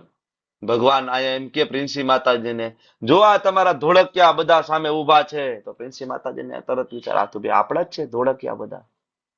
બરાબર ને? રાજેશ્વરી માતાજીને કે જો આ તમારા બધા જાડેજાઓ સામે ઉભા છે. માતાજીને બે વાર વિચાર, આ તો આપણા જ છે ભાઈ, ઘર પરિવાર વાળો મામલો છે આ તો. તરત વિષાદમાં પડી જાય ને. ભગવાન એમ કહેતો જો આ બધા દુષ્ટો છે. તો બરાબર સાયકો ફિઝિકલ નેચર પ્રમાણે કહેવાય કે માઇન્ડ ઉપર એટેક ના થાય. ભગવાન અર્જુનના માઇન્ડ ઉપર એટેક કરી રહ્યા છે. ભગવાન અર્જુનને યોગ માયામાં મૂકવા છે. એટલે ભગવાન એને કહે છે કુરુઓને જો. યુદ્ધ ભૂમિ ઉપર મહાભારતમાં જેવું વર્ણન છે એ પ્રમાણે ઓલમોસ્ટ 5 જનરેશન ત્યાં હતી. કેટલી? 5 પેઢી ત્યાં ઉભી હતી. 5 પેઢી ઉભી હતી. અને એ પેઢી 5 પેઢીનો એક સાથે વિનાશ થયો હતો મહાભારતના યુદ્ધની અંદર. 5 પેઢી. 5મી પેઢીમાં સૌથી મોટા હતા ને એનું નામ ભીષ્મદેવ. સૌથી મોટા ભીષ્મદેવ. અને ઓલમોસ્ટ નાની ઉંમરમાં હતા ને એ અભિમન્યુ. એની ઉંમર 15-16 વર્ષની હતી. સૌથી નાની ઉંમરનો યોદ્ધા અભિમન્યુ હતો. ભીષ્મદેવ સૌથી મોટી ઉંમરના 400 વર્ષની ઉંમરના. આટલા બધા રાજા બરાબર બધાનો વિનાશ થઈ ગયો. અને અર્જુન આ જોઈ શકવા માટે તૈયાર નહોતો, વિહવળ થઈ ગયા. એટલે હવે અર્જુન જે છે ને એ યુદ્ધ ના કરવાના કારણો આપે છે. એટલે 27મા શ્લોકથી અર્જુન યુદ્ધ ના કરવાના કારણો આપે છે. કયા અર્જુન આપશે કારણો યુદ્ધ ના કરવાના? 5 કારણો. આ અધ્યાયમાં 4 અને બીજા અધ્યાયનું મળીને 5. કયા કારણો છે? દયાલક્ષ્મી માતાજી, હરે કૃષ્ણ. દયાલક્ષ્મી માતાજી, આ દયાલક્ષ્મી માતાજીનો વિડીયો ક્યારનો ચાલુ છે, પણ માતાજી તો વિડીયોમાં છે જ નહીં. હરે કૃષ્ણ. કયા 5 કારણો છે યુદ્ધ ના કરવાના? 1 જ મિનિટ. ઉડતા ઉડતા પકડવા દો મને. એમના વિડીયો બંધ કરીને બેઠા છે ને બધાને ખબર પડે ક્લાસમાં છે કે ખાલી એટેન્ડન્સ ભરવા માટે છે. રાજેન્દ્ર પ્રભુ, હરે કૃષ્ણ. યુદ્ધ ના કરવાના 5 કારણો. નથી ક્લાસમાં, જોયું ને. ચાલો હવે નારાયણી સુનયના માતાજી બોલો, યુદ્ધ ના કરવાના 5 કારણો. પ્રભુજી કરુણા, કોઈ આનંદ નથી, ઈ જ આવશે ને? હા, 1 જ મિનિટ. ચાલો તમે પાછું મ્યુટ કરી દો હવે. ઓકે, બીજું કોઈ છે? આકૃતિ માતાજી, હરે કૃષ્ણ. યુદ્ધ ના કરવાના 5 કારણો. હરે કૃષ્ણ પ્રભુજી. હરે કૃષ્ણ. કોઈ આનંદ નથી, ગુરુ પરંપરાનો નાશ, અનિર્ણાયકતા. Okay, thank you. ચાલો, જાગે છે, વાંધો નથી. વિડીયો બંધ કરીને પણ લોકો જાગે છે. બપોરનો સમય છે ને, ભરપેટ જમી લીધું હોય. હરે કૃષ્ણ. હરે કૃષ્ણ પ્રભુજી. મેડમ છે ને બાજુમાં એટલે બોલાતું નથી. કાંઈ વાંધો વિડીયો ઓન નથી થયો. કાંઈ વાંધો, ડોન્ટ વરી માતાજી. કઈ ને, આજ તો તમે બધા જાગી જાવ એટલા માટે. યુ ડોન્ટ વરી માતાજી, ચિંતા ન કરો. ઓકે, તો અર્જુન આગળ હવે પેલું કારણ ભગવાનની સામે રજૂ કરે છે, અને એક કારણ છે કરુણા. બરાબર ને? તો અહીંયા અર્જુન કહે છે, કૃપયા પર્યા વિષ્ટો. કુંતી પુત્ર અર્જુન મિત્રો તથા સંબંધીઓની વિભિન્ન શ્રેણીઓને જોઈ ત્યારે તે કરુણાથી અભિભૂત થઈને આ પ્રમાણે કહેવા લાગ્યા. તાન સમીક્ષસ કૌંતેય સર્વાન બંધૂન અવસ્થિતાન કૃપયા પર્યા વિષ્ટો વિષિદન ઇદમ બ્રવીત. તો કૃપયા પર્યા વિષ્ટો, અર્જુનનું મન અર્જુનને છેતરી રહ્યું છે. અર્જુન તો ક્ષત્રિય છે ને, અને અર્જુનનો તો ધર્મ છે, અને અર્જુનના ધર્મ પ્રમાણે જોઈએ તો અર્જુનને યુદ્ધ કરવું જોઈએ. પણ અર્જુનને એવું લાગે છે કે હિંસા કરતા અહિંસા વધારે સારી છે. અને આવું શું કામ થયું? જ્યારે કોઈ વ્યક્તિ વધારે ખૂબ જ્ઞાની હોય, સાંભળજો ધ્યાનપૂર્વક, વ્યક્તિ જ્યારે વધારે જ્ઞાની હોય, બહુ બધી એને બુક્સ વાંચી લીધી હોય, ત્યારે એ વ્યક્તિ કોઈ ભૂલ કરે તો એના જ્ઞાનના કારણે બરાબર એને એવું લાગે કે ભૂલ એની નથી. કારણ કે શાસ્ત્રોમાં બધું જ આપ્યું છે. શાસ્ત્રોમાંથી એની ભૂલનું તોડ અંદરથી કાઢી લે. બરાબર, અને આ રીતે મન એની સાથે રમે અને છલ કરે. એવી રીતના અર્જુન બરાબરનું મન એની સાથે છલ કરે. કદાચ તમને એવું ના સમજાણું આ હું શું બોલ્યો એ, કે બહુ જ્ઞાની થઈ જાય, બહુ બુક વાંચે ને વ્યક્તિ ભૂલ કરે તો એને ભૂલને જસ્ટિફાય કરી લે શાસ્ત્રના શ્લોકો દ્વારા. હું તમને ઉદાહરણ આપું. બરાબર, કે ધારો કે કોઈ નોનવેજ ખાવું એ પાપ છે, બરાબર ને? પણ હવે જ્યારે કોઈ વ્યક્તિ નોનવેજ ખાતો હોય અને સાથે સાથે એને વેદો પણ વાંચ્યા હોય ને, તો વેદોમાં એવા શ્લોક પણ છે કે મહાકાલીને બલિ આપી અને તમે નોનવેજ ખાઈ શકો છો. આવા શ્લોક છે વેદોની અંદર. તો જસ્ટિફાય કરી લે ને ત્યાં જઈને.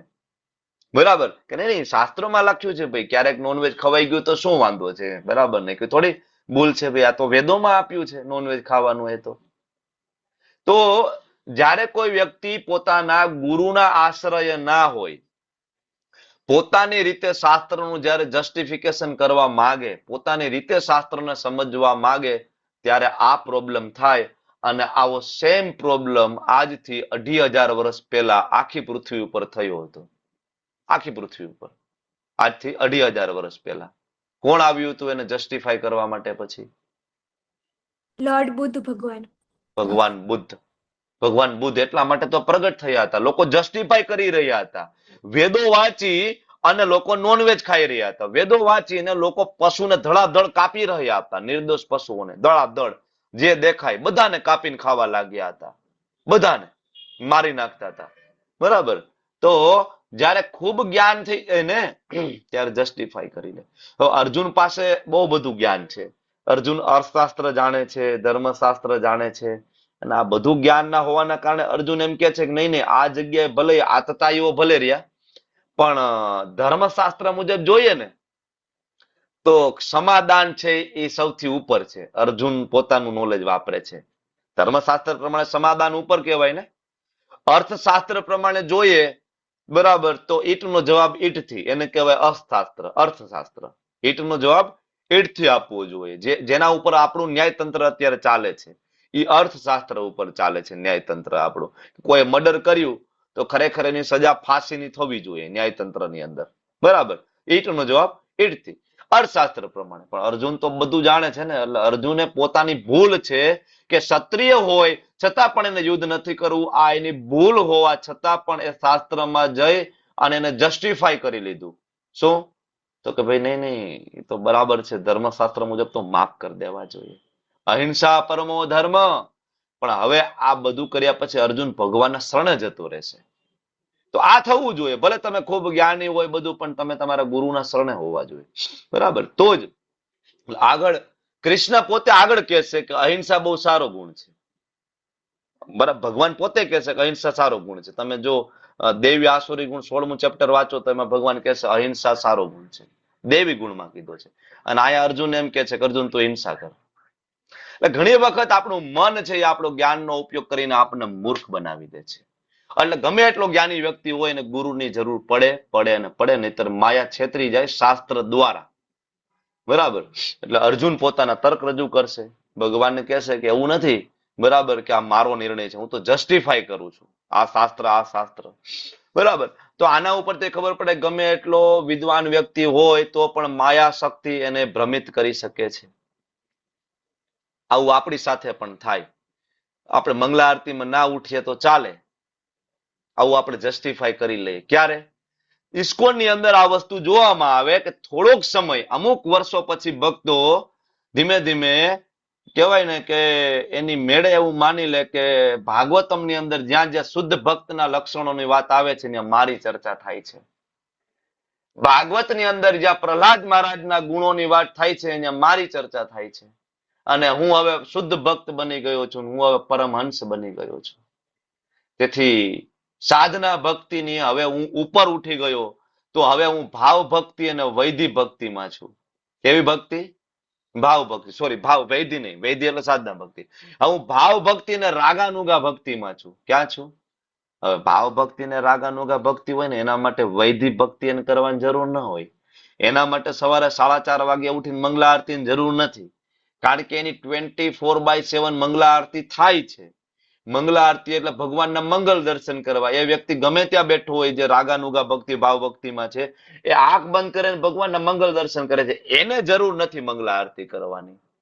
પણ ઘણીવાર આપણે પણ આવું કરી લઈએ. 5 વર્ષ 10 વર્ષ ઇસ્કોનમાં જૂના થઈ જાય ને, સિનિયર ડિવોટી સિન્ડ્રોમ કહેવાય એને. Senior devotee syndrome. હું સિનિયર છું ભાઈ, તમારે બધાએ કાલ આવવાનું છે. પ્રભુજી તમે? અરે ભાઈ હું તો 10 વર્ષથી કરું છું મંગલા આરતી, એમ બધું મેં કરી લીધું છે. મારું રોજ 64 રાઉન્ડ કરું છું, મારે જરૂર નથી. તમે બધા કરજો રેગ્યુલર મંગલા આરતી. સિનિયર ડિવોટી સિન્ડ્રોમ જસ્ટિફાઈ કરી લઈએ. ક્યાંથી? તો કે રાગાનુગા ભક્તિ અને ભાવ ભક્તિના ચેપ્ટરમાંથી. ત્યારે આપણે ગુરુ પાસે જવું પડે. ત્યારે પ્રભુપાદ આપણો કાન ખેંચીને કે દીકરા, જ્યાં સુધી આ શરીરમાં છો ને ત્યાં સુધી મંગલા આરતી કરવાની છે. તું ગમે એ કોટીનો ભક્ત કેમ ના હોય, મૃત્યુ થઈ જાય ને ત્યાં સુધી મંગલા આરતી કરવાની છે. પ્રભુપાદ આપણને શીખડાવે છે. અને તમને કદાચ આ બહુ સામાન્ય સિદ્ધાંત લાગતો હશે. આના કારણે આજે એવા હજારો ભક્તો છે એ ઇસ્કોનને છોડીને સહજિયા બની ગયા છે. વૃંદાવનની અંદર, રાધા કુંડની અંદર આવા કેટલાય સહજિયા છે જે પોતાની જાતને એવું માને છે કે અમે ભગવાનના શુદ્ધ ભક્તો થઈ ગયા છે, પરમ ભક્તો. હવે અમારે કોઈ નીતિ નિયમોની કઈ જરૂર નથી. તો આ માયાનો એટેક છે આપણા ઉપર, અને મન દ્વારા આ આપણી છેતરામણી કરવામાં આવે છે. બરાબર ને? આખો સમુદાય બની જાય. બરાબર. અને કોઈક એવા ગુરુના શરણમાં તમે જતા રહ્યો કે ગુરુ તમને તમારું સ્વરૂપ બતાવી દે. ભાઈ તમે તો કૃષ્ણ લીલામાં પોપટ હતા. પછી એ વ્યક્તિ રાધા કુંડ બરાબર ગોવર્ધન ની આસપાસ પોપટની પ્રેક્ટિસ કરતો હોય. પોપટ કેમ બોલે, પોપટ કેમ ઉડે, બરાબર. પછી એના ગુરુ એને કે ભાઈ તમે તો બરાબર ત્યાં મોરલો હતા ભગવાન કૃષ્ણ લીલામાં, તો એ ભાઈ મોરલાની જેમ ઉડવાની પ્રેક્ટિસ કરતો હોય. તમને આ વસ્તુ મજાક લાગશે, રિયલી આ છે, આ અસ્તિત્વ ધરાવે છે આવા લોકો. અને આ બધા જ લોકો પેલા ઇસ્કોનનો ભાગ રહી ચૂકેલા છે, ઇસ્કોનનો ભાગ રહી ચૂકેલા છે. જો બહુ મહત્વની વસ્તુ છે, લોકોને લીલા સાંભળવી બહુ ગમે છે ને. મોટા મોટા કથાકારો, પેડ કથાકારો ક્યારેય તત્વની ચર્ચા નથી કરતા ને. જે આપણે ચર્ચા કરીએ છીએ આ તત્વની ચર્ચા છે. હમણાં હું તમને અહીંયા સરસ મજાની લીલા કરી દઉં ચાલુ, કે માતા રૂક્ષ્મણીએ લેટર લખ્યો તો ભગવાન દ્વારકાધીશને, ભગવાને લેટર વાંચ્યો, આમ થયું, ભગવાન તો ગયા. તમને બધાને આ મજા આવશે, બધાને વિડીયો ચાલુ થઈ જાય, બધા આમ આનંદી, હા હા પ્રભુજી બહુ મજા આવી, બહુ મજા આવી. ઇસ્કોનની અંદર લીલા ઉપર આપણે બહુ ફોકસ નથી કરતા, કારણ કે પેલા આપણું પ્યુરિફિકેશન નથી, આપણે લીલા સમજી નથી શકવાના. આપણે તત્વો ઉપર ફોકસ કરીએ છીએ. અને એટલા માટે ઘણા બધા લોકો 5 વર્ષ, 10 વર્ષ, 20 વર્ષ તત્વની ચર્ચા કરી અને પછી એને એમ થાય કે અમે શુદ્ધ ભક્ત બની ગયા, અને સહજ્યા બની જાય છે. સહજ્યા બનીને ફરીથી વ્યસની બની જાય છે, પાછા ડૂબી જાય છે. તો આ જે શ્લોકની અંદર જે મુદ્દો છે બહુ મહત્વનો છે. મન આપણું છેતરી લે છે, બરાબર. તો આ શ્લોકની અંદર જે પ્રેક્ટિકલ જે ટીચિંગ્સ જે છે, એ પહેલી ટીચિંગ છે મટીરિયલ એટેચમેન્ટ, બીજી જે ટીચિંગ છે એ ઇમોશનલ ઇન્સ્ટેબિલિટી. પેલું મટીરિયલ એટેચમેન્ટ, સગા સંબંધીઓને જોયા અને ક્ષત્રિય ધર્મ ભૂલી ગયો અર્જુન. તો આપણે પણ આપણા કુટુંબ અને મિત્રોની વાત આપણે સાંભળીએ છીએ અને આપણે ભક્તિમાંથી નીકળી જાય છે બહાર. મેં હમણાં વાત કરી એમ, બરાબર ને.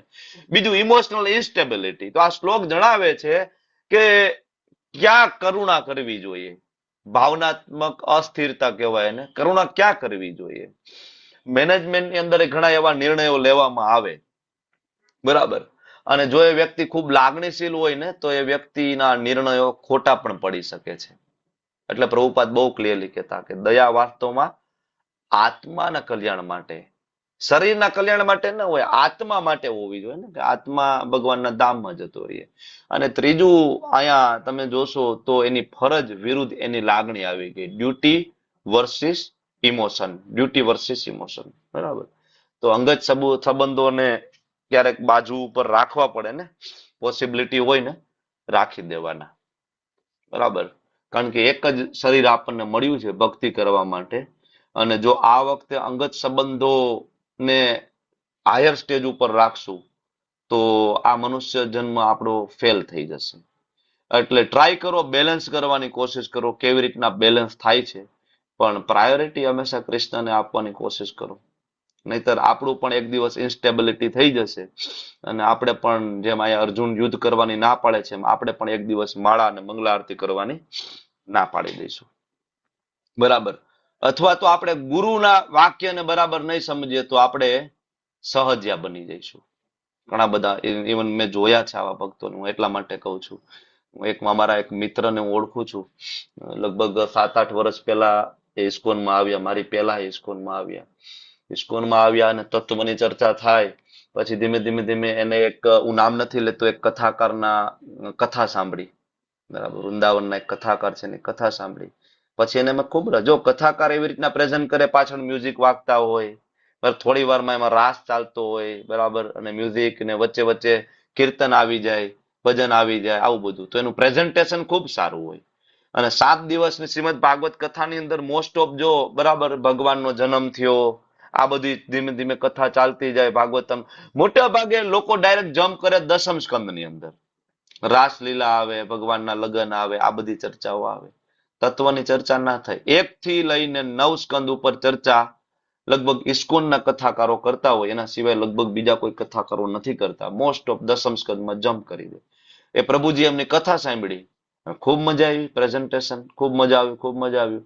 અત્યારે ઇસ્કોન છોડી દીધું. અત્યારે એ પ્રભુજી જ્યાં કથા કરે તો આ પ્રભુજી એની પાછળ પાછળ ત્યાં જાય, જ્યાં કથા કરે ત્યાં જાય, બસ, બરાબર. તો સહજ્યા બની ગયા, સંપૂર્ણ, પૂરું. તો આ બહુ મહત્વનો મુદ્દો છે શ્લોકની અંદર.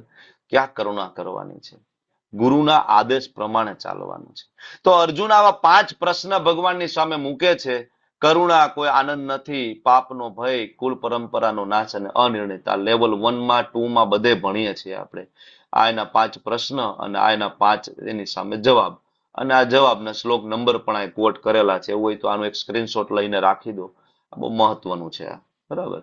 તો આગળના શ્લોકમાં આગળ વધીએ. હવે અર્જુના બોલી રહ્યા છે, દ્રષ્ટવેવમ સ્વજનમ કૃષ્ણ યુયુત્સમ સમુપસ્થિતમ સિદ્ધંતિ મમ ગાત્રાણી મુખમ ચ પરિશુષ્યતિ. હવે કરુણાથી અર્જુનમાં જે લક્ષણો પ્રગટ થયા ને, શારીરિક લક્ષણો, એ અર્જુન કે છે દ્રષ્ટવા, મેં જેવા આ બધાને જોયા ને પ્રભુ, યુદ્ધ કરવાની એની જે ઈચ્છા મેં જોઈને મને એમ છે કે મારા ભાઈઓ મને મારવા માટે તૈયાર થઈ ગયા. સિદ્ધંતિ મમ ગાત્રાણી, શરીરના અંગો, બરાબર, એના રોમકૂપો ધ્રુજી રહ્યા છે. મુખમ ચ પરિશુષ્યતિ, મારું મુખ, મારું મોઢું સુકાઈ રહ્યું છે. બરાબર. તો શું આવા લક્ષણો અર્જુનના જે દેખાય છે નબળાઈના કારણે લક્ષણો છે? અર્જુન ડરી રહ્યા છે, નબળા પડી રહ્યા છે? ચાલો પ્રભુપાદ શું કે છે, તાત્પર્ય વાંચવાનો, ભાવાર્થ વાંચો. 28 ભાવાર્થ. Come on. Who Hare is reading? Krishna. સાચી ભક્તિ ધરાવતા કોઈ પણ મનુષ્યમાં તેવા બધા જ સદગુણો હોય છે જે પ્રભુ પરાયણ પુરુષો અથવા દેવોમાં જોવા મળે છે. જ્યારે અભક્તિની કેળવણી તથા સંસ્કારો દ્વારા ભૌતિક યોગ્યતાઓમાં ભલે ગમે તેટલો ઉન્નત હોય તો પણ તે આ ઈશ્વરીય ગુણોથી રહિત હોય છે. તેથી જેમણે અંદરો અંદર યુદ્ધ કરવાનો નિર્ણય કર્યો હતો તે સ્વજનો, મિત્રો તથા સંબંધીઓને રણક્ષેત્ર પર જોતા જ અર્જુન તેમના પ્રત્યેની કરુણાથી વિવળ થઈ ગયો. પોતાના સૈનિકોનો પ્રશ્ન હતો ત્યાં સુધી તેમના પ્રત્યે તે પ્રારંભથી જ સહાનુભૂતિ ધરાવતો હતો, પરંતુ સામા પક્ષના સૈનિકોનું આસન્ન મૃત્યુ જોઈને તેમની ઉપર પણ તેને કરુણાની લાગણી થતી હતી. તે આમ વિચારી રહ્યો હતો ત્યારે તેના શરીરના અંગો ધ્રુજવા લાગ્યા અને તેનું મુખ સુકાઈ ગયું. તે સૌને યુદ્ધ કરવાનો ઉત્સાહ જોઈને તેનું થોડું આશ્ચર્ય પણ થયું. વાસ્તવમાં અર્જુનના સમસ્ત જ્ઞાતિજનો, સમગ્ર સગા સંબંધીજનો તેની સાથે લડવા આવ્યા હતા. અર્જુન જેવો દયાળુ ભક્ત આ જોઈ વિવળ થઈ ગયો. જોકે આનો અહીં ઉલ્લેખ થયો નથી, છતાં કલ્પના કરી શકાય છે કે તેના શરીરના અંગો ધ્રુજતા હતા તથા મુખ સુકાઈ ગયું હતું. એટલું જ નહીં, પરંતુ તે કરુણાવશ થઈને રુદન પણ કરી રહ્યો હતો. અર્જુનમાં આવા લક્ષણો નબળાઈને કારણે ન હતા, પરંતુ તેના હૃદયની કોમળતાને કારણે હતા. કારણ કે ભગવાનના શુદ્ધ ભક્તનું એ વિશિષ્ટ લક્ષણ છે. તેથી કહેવામાં આવ્યું છે, યસ્યાસ્તિ ભક્તિર્ભગવત્ય કિંચના સર્વૈર્ગુણૈસ્તત્ર સમાસ્તે સુરાઃ હરાવ ભક્તસ્ય કુતો મહદ્ગુણા મનોરથેના સતિ ધાવતો બહિઃ. જે મનુષ્ય પુરુષોત્તમ પરમેશ્વર પ્રત્યે અવિચળ ભક્તિ ધરાવે છે તેનામાં બધા દેવી સદગુણો હોય છે, પરંતુ જે ભગવત ભક્ત નથી તે માત્ર ભૌતિક પાત્રતા જ ધરાવે છે કે જેમનું બહુ મહત્વ હોતું નથી. આનું કારણ એ છે કે તે માનસિક ભૂમિકા પર ભમ્યા કરે છે અને આંજી નાખતી માયા શક્તિ દ્વારા ચોક્કસ આકૃષ્ટ થાય છે. શ્રીમદ ભાગવત 5.18.12. હરે કૃષ્ણ. હરે કૃષ્ણ. થેન્ક યુ માતાજી. તો ખબર પડી ગઈ ને કે આવા લક્ષણો અર્જુનની નબળાઈના કારણે નથી, જોડે દૈવી ગુણ છે અર્જુનની અંદર. એટલે શ્રીલ પ્રભુપાદજી શ્લોક કોટ કરે છે અહીંયા, બરાબર ને, શ્રીમદ ભાગવતમની અંદર, કે જે ભગવાનનો ભક્ત હોય ને, ભગવાન ખૂબ કરુણાશીલ છે ને, છે કે નથી કરુણાશીલ? શું લાગે, આપણે ભગવદ્ ગીતા વાંચવા માટે લાયક છીએ? શું લાગે કે હું અહીંયા બેસીને ભગવદ્ ગીતા સમજાવવા માટે મારી કોઈ લાયકાત છે? કોઈ લાયકાત નથી, બરાબર ને. છતાં ભગવાને મને આ સમજાવવા માટેની સેવા આપી છે. તમે બધા અહીંયા ભક્તિ શાસ્ત્રી કરી રહ્યા છો, બરાબર ને. ભગવાનની આ કરુણા નથી તો બીજું શું છે આપણા ઉપર? મરસી છે ને.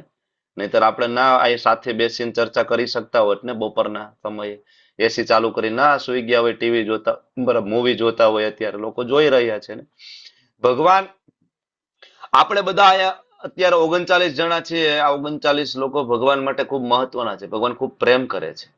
ભગવાન એક અલગ વ્યવસ્થા ઊભી કરી છે કે તમે ભક્તિ શાસ્ત્રી કરો, સાથે મળીને મને સમજો ડિટેલમાં. ભગવાનનો પોતાનું પ્લાન છે, બરાબર. તો ભગવાનની જે અસીમ કરુણા છે એ કરુણા ભગવાન એના ભક્તોને પણ આપે છે, બરાબર.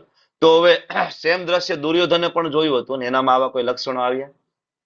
દુર્યોધન સિદ્ધંતિ મમ ગાત્રાણી મુખમ પરિશુષ્યતિ, કાંઈ નહીં, કોઈ લેવા દેવા નહીં.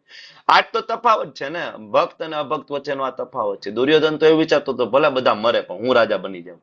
ત્યક્ત જીવિતા શબ્દ 9મા શ્લોકમાં વપરાયો હતો ને, ત્યક્ત જીવિતા, કે મને હેલ્પ કરવા આવે છે બધા મરવાના છે, કે બધા મરે તો કાંઈ વાંધો નહીં, હું રાજા બની જાઉં છું, બરાબર ને. તો ભગવાનની ભક્તિ કરવાથી બધા દેવી ગુણો આવે. શું કામ? સિમ્પલ વસ્તુ છે ને. ભક્તિ કરવી મતલબ ભગવાનનો સંગ કરવો, બરાબર, ભગવાન સાથે એક સંબંધ બનાવવો. અને આપણે કાઠિયાવાડીમાં કેવો છે, સંગ એવો રંગ. તમે જેનો સંગ કરો તો એનો રંગ તો તમારા ઉપર આવવાનો છે ને. તો ઇવન તમે ભગવાનની સેવા કરો, તમારામાં સારા ગુણો ધીમે ધીમે આવે ને આવે છે. હવે સારા ગુણો અભક્તોમાં જોવા મળે. અભક્ત, બરાબર, જે ભગવાનનો ભક્ત નો એમાં સારા ગુણો નથી જોવા મળતા. કોઈ દયા કરતું હોય, કરુણા કરતું હોય છે એનામાં, કૂતરાને રોટલી નાખે આ બધા ગુણો હોય. પણ આ બધા ગુણો એના કન્ડિશનલ હોય છે. જેમ કે કંસ જે છે એનો દેવકી પ્રત્યે કેટલો બધો પ્રેમ હતો, ખબર છે? કંસને દેવકી પ્રત્યે ખૂબ પ્રેમ હતો, માતા દેવકી પ્રત્યે. જયારે વસુદેવજી દેવકીજીના લગ્ન થયા ને, તો કંસ કીધું કે ભાઈ બરાબર, હું ડ્રાઈવ કરીશ. રથ કોણ ડ્રાઈવ કરવાના હતા? હું ડ્રાઈવ કરીશ. હવે વિચાર કરો, રથ ચલાવવો એટલે ઈ કંસ પાછો રથ ચલાવે. જયારે કંસે કીધું કે હું રથ ચલાવીશ, તો બધા આમ આંખો ફાડીને જોયે કે આ શું બોલી ગયો. હું રથ ચલાવી, આ ભાઈનો આટલો બધો ઈગો કેવી રીતના ડાઉન થઈ ગયો, હા, કે હું રથ ચલાવી, હું સારથી બની જઈશ. તો દેવકી માતા પ્રત્યે એટલો બધો પ્રેમ હતો કે કંસ કે હું રથ ચલાવી લઈશ. બરાબર, સારો ગુણ કહેવાય ને. બરાબર, બેનને આટલો બધો પ્રેમ કરવો હોય. પણ જેવી આકાશવાણી થઈ, થોડી વારમાં એના બધા દેવી ગુણો ગાયબ થઈ ગયા, ઓન ધ સ્પોટ.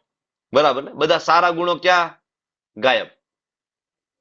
તો ભક્ત ને અભક્ત વચ્ચે આ ફેર છે. અભક્તોનો સારો ગુણ હોય છે ભૌતિક લાભ માટે હોય છે, કઈક બરાબર એની પરિસ્થિતિમાં જે કઈ સારા ગુણ એવો વ્યક્તિ પ્રેઝન્ટ કરતા હોય, પણ એ ભૌતિક લાભ માટે.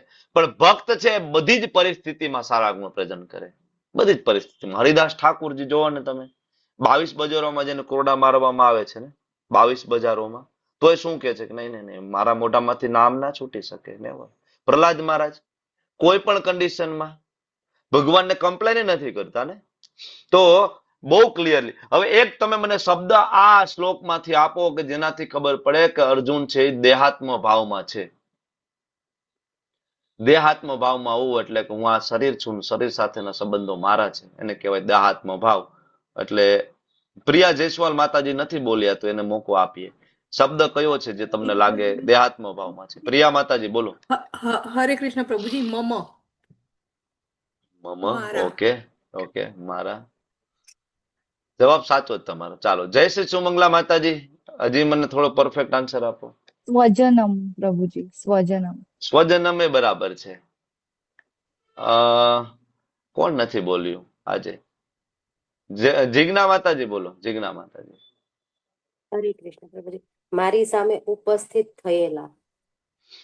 ઓકે, અહીંયા શબ્દ છે પેલો દ્રષ્ટેમમ સ્વજનમ. આ બે ભેગા છે. સ્વજનને જોયા ને, આના ઉપરથી આપણને ખબર પડે કે આ સ્વજનો મારા પોતાના છે. એનો મતલબ એવો કે અર્જુન એવું કહી રહ્યા છે કે બીજા છે એ પરાયા છે, આ મારા છે. સ્વજનમ દ્રષ્ટમ સ્વજનમ, આ મારા સ્વજન છે અને બીજા છે પરાયા છે. તો આ જ ચેતનાને ભૌતિક ચેતના કહેવાય. કારણ કે બધા જ કૃષ્ણના બાળકો છે, એક જ પિતાની બધી સંતાન છે ને. તો કોણ સ્વજન ને કોણ દુશ્મન? તો અર્જુન અહીંયા આત્માના લેવલથી નથી જોતા, એટલે ખબર પડી જાય કે અહીંયા દેહાત્મ ભાવ દેખાય છે. દ્રષ્ટિમમ સ્વજનમ, મારા સ્વજનો. બરાબર.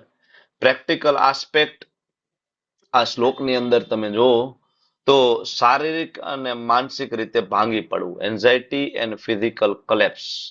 તો અત્યારના સમયમાં ઘણી વખત બહુ મોટી જવાબદારી આવી જાય, અણધારી કોઈ મુસીબત આપણા ઉપર આવી જાય તો વ્યક્તિને પેનિક એટેક આવી જાય. પેનિક એટેક આવી જાય ને, બરાબર. મેનેજમેન્ટમાં ઘણી વખત એવું કોઈ પ્રોજેક્ટ નિષ્ફળ જાય તો લીડર છે માનસિક સંતુલન ગુમાવી બેસે. આવું થાય ને, ભૌતિક જગતમાં થાય. બરાબર. સોલ્યુશન શું છે? તો જપ કરવાથી હૃદયની ગભરામણ છે ઓછી થાય છે. પ્રભુપાદ કહે છે એનું સોલ્યુશન આ છે કે તમે ભક્તિમાં ઇવન આવો, તમને કોઈ પ્રોજેક્ટ આપવામાં આવે, ધારો કે તમને લેવલ 1 આપ્યું, લેવલ 1 ની તમે શરૂઆત કરી, શરૂઆતના પહેલા દિવસે તમારી પાસે પાર્ટિસિપન્ટ છે 100, અને ધીમે ધીમે ધીમે લેવલ 1 પૂરું થતા થતા તમારી પાસે પાર્ટિસિપન્ટ રહ્યા 15. બરાબર ને? ત્યારે તમને આવા લક્ષણો હૃદયમાં આવે.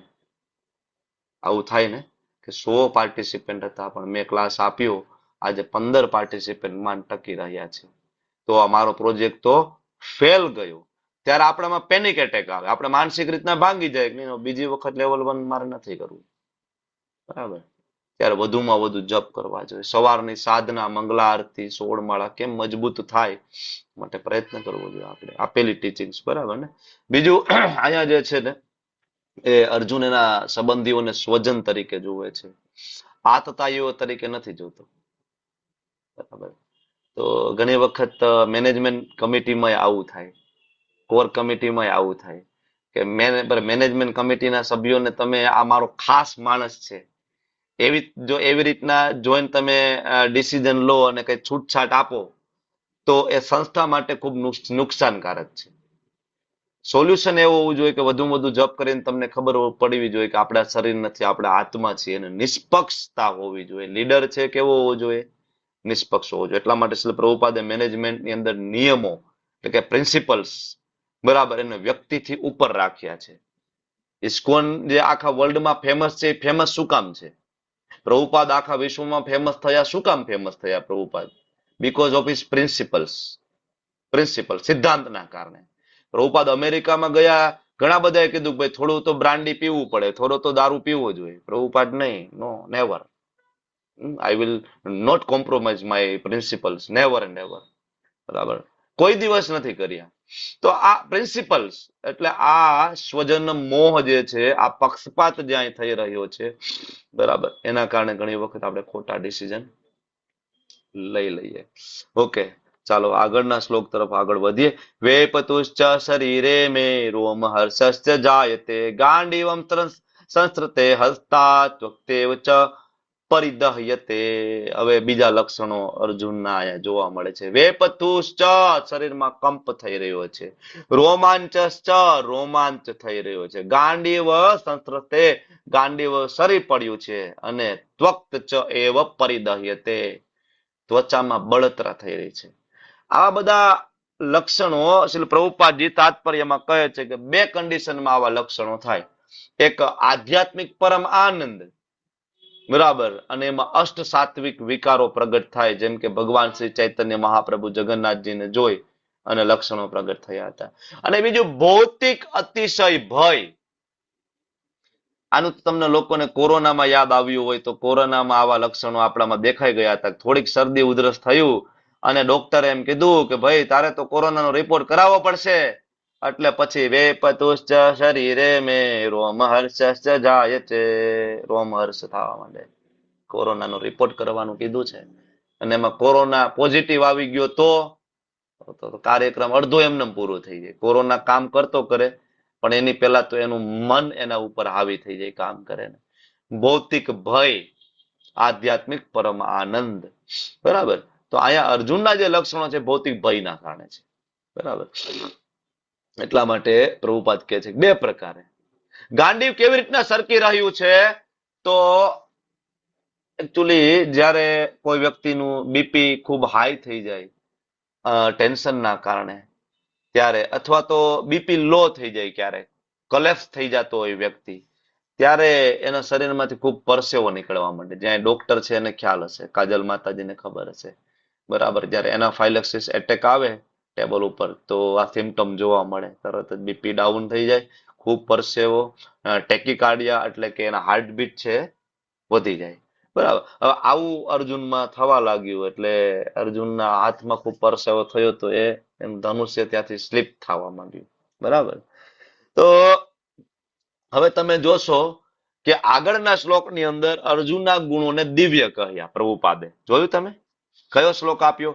યસ્તાસ્તિ ભક્તિ ભગવત કિંચના સર્વે ગુણેસ્તત્ર સમાસતે સુરા. આ શ્લોક આપીને અને પ્રભુપાદે શું કીધું? એ ગુણો છે દિવ્ય છે, ભગવાન દ્વારા આવેલા. હવે આ શ્લોકના ભાવાર્થની અંદર તમે વાંચો તો અહીંયા પ્રભુપાદ એમ કે છે કે અર્જુનના જે લક્ષણો છે ભૌતિક ભય અર્થાત જીવનના થનારા વિનાશના કારણે છે. કોઈ સમજાવશે કે પ્રભુપાદ બે જગ્યાએ બે જુદી જુદી વાત કરી રહ્યા છે ને? આગળનો ભાવાર્થ વાંચો ને આ ભાવાર્થ વાંચો, બે ભાવાર્થ તમને વિરોધી લાગશે. ઓલામાં કે છે કે અર્જુનની કરુણા છે દેવી છે, ને અહીંયા એમ કે છે કે અર્જુનની કરુણા ભૌતિક છે. આવું કેમ? કોઈ કહી શકશે આવું કેમ? પ્રભુપાદના બે સ્ટેટમેન્ટ છે, બે સ્ટેટમેન્ટ છે સંપૂર્ણ વિરોધી સ્ટેટમેન્ટ હોય એવું લાગે છે. વિરોધી છે નહીં, પણ વાંચશો તો તમને બે વિરોધી સ્ટેટમેન્ટ લાગશે. આવું શું કામ? એક બાજુ એવું લાગશે કે અર્જુન માયામાં છે, ભયભીત છે, યુદ્ધ નથી કરવું, બરાબર, તો આપણે વિરોધી લાગે. એક સાથે બે સાચું કેવી રીતના પડે કે અર્જુન ભૌતિકતામાંય છે અને અર્જુન દિવ્યતામાંય છે? વિમલા માતાજી, હાઉ ઇટ ઇઝ પોસિબલ?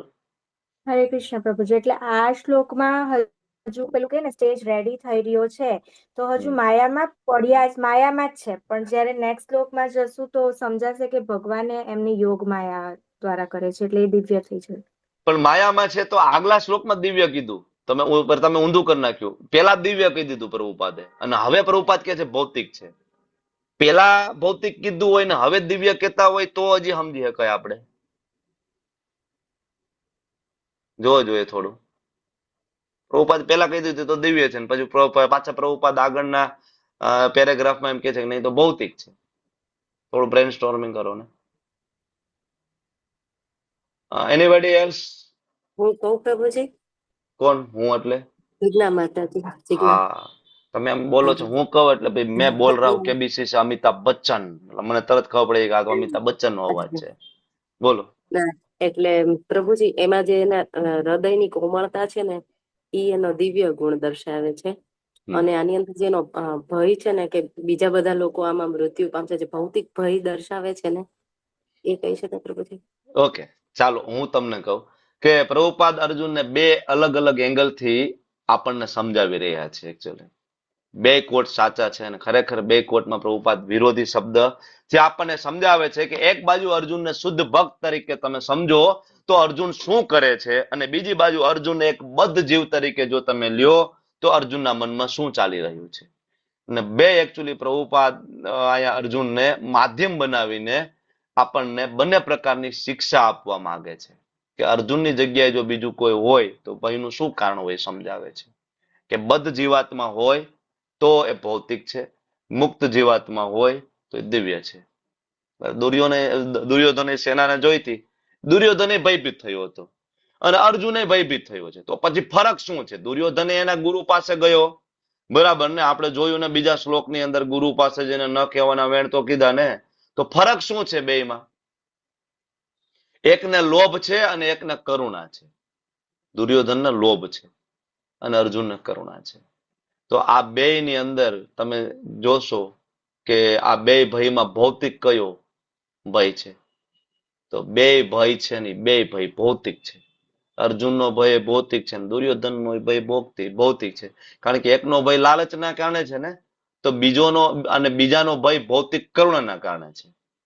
અર્જુનનો ભય શેના કારણે છે? ભૌતિક કરુણા. અને દુર્યોધનનો ભય ભૌતિક લાભ. એટલે બે કેસમાં જોઈએ, બરાબર, તો અર્જુન બેટર છે, બરાબર. શું કામ? તો કે કૃષ્ણ પાસે જાય છે કૃષ્ણની એડવાઇસ માટે, બરાબર, અને ત્યારે ભગવાન એને એમાંથી બહાર કાઢી લેશે. તો આ ભક્તિ છે કે ભગવાન માટે આપણે કરીએ, બરાબર. પ્રેક્ટિકલ એપ્લિકેશન આમાંથી શું લઈ શકીએ આ શ્લોકમાંથી? તો ભૌતિક આસક્તિથી જન્મેલી નિર્બળતા, બરાબર.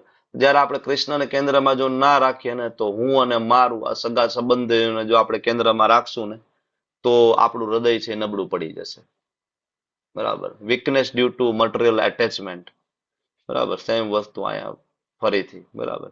ઓકે, આગળના શ્લોકની અંદર હવે કહે છે કે હું હવે અહીં વધારે સમય સ્થિર ઉભો રહી શકું એમ નથી. નચ શક્નોમી અવસ્થાતુમ ભ્રમતીવ ચ મે મનઃ, મારું મન ભ્રમિત થઈ રહ્યું છે. નિમિતાની ચ પશ્યામી વિપરીતાની કેશવ, હે કેશવ, મને તો બધું વિરોધી લાગતું હોય ને એવું લાગે છે. મારે જેવું રિઝલ્ટ જોઈતું હતું ને એવું રિઝલ્ટ તો આમાં મળતું હોય એવું નથી લાગતું. નિમિતાની ચ વિપરીતાની, હું વધારે સમય ઉભો નથી રહી શકતો, મારી જાતને ભૂલી રહ્યું છું, મારું મન ભમી રહ્યું છે. હે કેસી દૈત્યના સંહારક, માત્ર દુર્ભાગ્યના જ દર્શન થાય છે. શ્રી પ્રભુપાદજી પેરેગ્રાફની અંદર બહુ ક્લિયરલી આપણને સમજાવે છે કે આત્મવિસ્મૃતિ એટલે કે પોતાની જાતને ભૂલી જવું. શું કામ આવું થયું?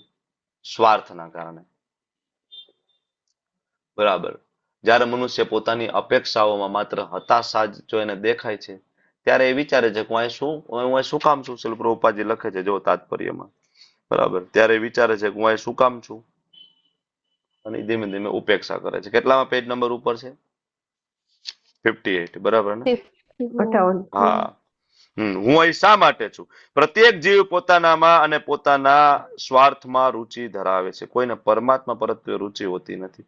અર્જુન પાસેથી આવી આશા રાખવામાં આવી હતી કે કૃષ્ણની ઈચ્છાને આધીન થવા માટે પોતાના સ્વાર્થની ઉપેક્ષા કરે. આપણે ભગવાનની ઈચ્છા માટે આપણા સ્વાર્થની ઉપેક્ષા કરવી જોઈએ, પણ આપણે કરી શકતા નથી. જ્યારે આપણા સ્વાર્થની આપણે ઉપેક્ષા કરશું ને ત્યારે આપણે ભક્ત કહેવાય. અન્ય અભિલાષિતા શૂન્યમ. શૂન્ય બરાબર ને? તો નિમિત્તાની ચ પશ્યામી વિપરીતાની કેશવ. અહીંયા અર્જુન કહે છે કે મારી ઈચ્છાથી વિપરીત આ પરિણામ છે જે કઈ જોવામાં આવે છે. તો પ્રભુપાદ સરસ સમજાવે છે કે ભાઈ અર્જુન અહીં એમ કેમ નથી વિચારતો કે ભાઈ કૃષ્ણની ઈચ્છા શું છે. અર્જુન પોતાની ઈચ્છા કે છે કે ભાઈ મારી ઈચ્છાથી વિપરીત આ પરિણામ છે. અર્જુન પોતાની એટલે આ ભૌતિક ચેતના છે. આપણે આજ કરીએ છીએ ને ભાઈ મારો શું ફાયદો? આપણે એ વિચારવું જોઈએ કે ભાઈ કૃષ્ણનો શું ફાયદો, ભગવાન શું આમાં કહે છે, બરાબર ને? તો ભક્ત હંમેશા ભગવાન માટે જીવે છે, અને આ દોષ છે અહીંયા અર્જુનની ચેતનામાં. અને પછી પરિણામે જે આવે તે આપણે વિચારવું જોઈએ કે કૃષ્ણ એને કઈ રીતના જોવે છે. અલ્ટિમેટલી પરિણામે મતલબ જે રિઝલ્ટ જે આવતું હોય, બરાબર, તો એ વિચારવું જોઈએ કૃષ્ણ આને કેવી રીતના જોવે છે. આ જોવાનું છે. મારે અનુકૂળ છે કે નહીં એ વસ્તુ જુદી છે. આપણે હંમેશા રિઝલ્ટને મને અનુકૂળ છે કે નહીં જોતા હોય, બરાબર. આની અંદર એક શબ્દ છે વિપરીતાની. વિપરીત એટલે અમંગળ દેખાય છે. અમંગળ ને વિપરીત, નેગેટિવ માઇન્ડસેટ, બરાબર. તો અર્જુનના એ બધું વિપરીત દેખાય છે. તો જ્યારે મન ભૌતિક આસક્તિમાં ડૂબેલું હોય ને ત્યારે આપણે પરિસ્થિતિનું સાચું વિશ્લેષણ કરી શકતા નથી. શ્રી પ્રભુપાદજી આપણને સમજાવે છે આ મુદ્દામાં કે કૃષ્ણ ભાવનામૃતથી તમે જ્યારે દૂર હોય ને ત્યારે આપણને ભવિષ્ય હંમેશા અંધકારમય જ લાગશે. તમે ટ્રાય કરી જોજો. ઇસ્કોનમાં જોડાઓ, 2-5 વર્ષ રહ્યો અને પછી તમે બહાર નીકળો, તમને ભૌતિક જગતમાં એટલો આનંદ નહીં આવે, કારણ કે તમે હવે તત્વ તો જાણી ગયા શું છે વાસ્તવિકતા. તમે ફરીથી એટલા એટેચ નહીં થઈ શકો. બહુ અઘરું હોય છે, બરાબર. તો કૃષ્ણ ભાવનામૃતથી દૂર રહીએ તો હંમેશા અંધકાર જ લાગશે. ભ્રમતીવ ચ મે મનઃ. મારું મન ભમી રહ્યું છે શું કરવું ને શું ના કરવું. સ્થિરતાનો અભાવ જોવા મળે છે. અને આ સ્થિરતાનો અભાવ જે જોવા મળે છે એનું સોલ્યુશન શેનાથી થશે? શ્રવણથી. શ્રવણ અનિવાર્ય છે. ભક્તિ શાસ્ત્રી, ભક્તિ વૈભવ આ કોર્સ એના માટે જ છે. શ્રવણ કરીએ, સાંભળીએ તો આપણે જરૂર આ પ્રોબ્લેમમાંથી બહાર નીકળી જઈએ. આગળ 31મા શ્લોકમાં કહે છે કે આ યુદ્ધમાં મારા પોતાના જ સ્વજનોને હણવાથી કોઈ કલ્યાણ કેવી રીતના પ્રાપ્ત થાય? હું જોઈ શકતો નથી, અને હે પ્રિય કૃષ્ણ, હું તેનાથી કોઈ વિજય, રાજ્ય, સુખ મારે કોઈ ઈચ્છા નથી. ન કાંક્ષે વિજયમ કૃષ્ણ ન ચ રાજ્યમ સુખાની ચ.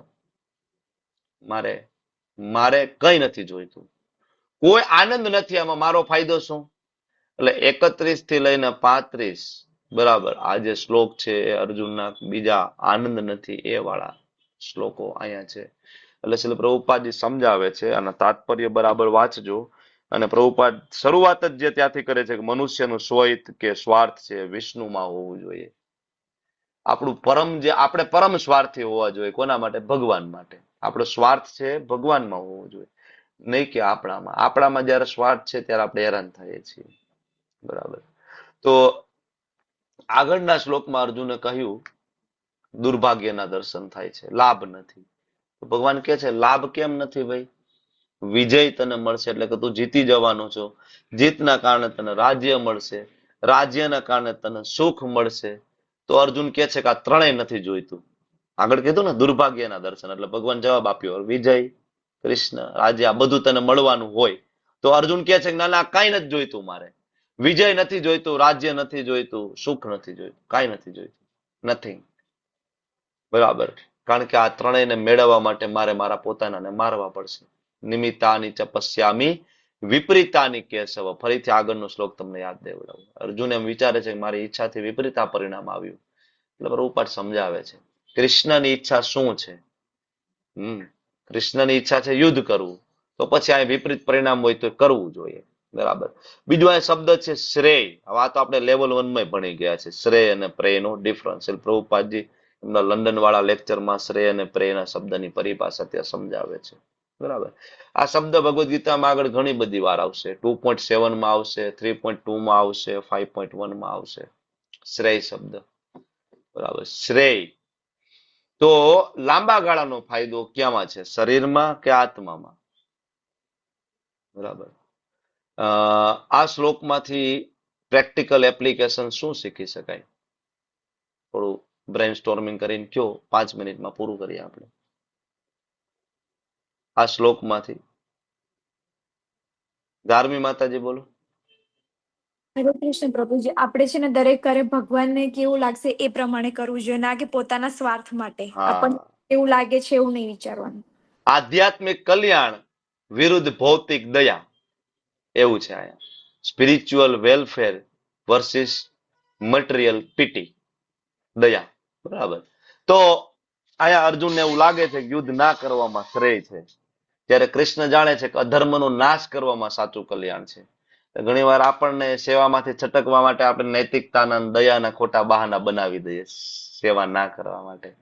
બરાબર. એટલે આપણને સમજાવે છે કે અલ્ટિમેટલી જે શ્રેય છે ને એ ભગવાનની પ્રસન્નતામાં હોવું જોઈએ. કદાચ એમાં આપણું શ્રેય ના હોય એવું બની શકે. બરાબર. કારણ કે આમાં જે અર્જુન કહે છે ને કે સુખ, મારું સુખ, અહીં મારું સુખ છે ને એ સ્વાર્થ છે. વિજયની ઈચ્છા નથી, સુખની ઈચ્છા નથી. બરાબર. તો આ સાંભળવામાં એવું લાગે કે આ ત્યાગ છે, પણ હકીકતે આની અંદર થોડો સ્વાર્થ છુપાયેલો છે. બરાબર. તો ભક્તિમાં સાચો ત્યાગ એ નથી કે આપણે સેવા છોડી દઈએ, જેમાં અર્જુન છોડવાની વાત કરે છે.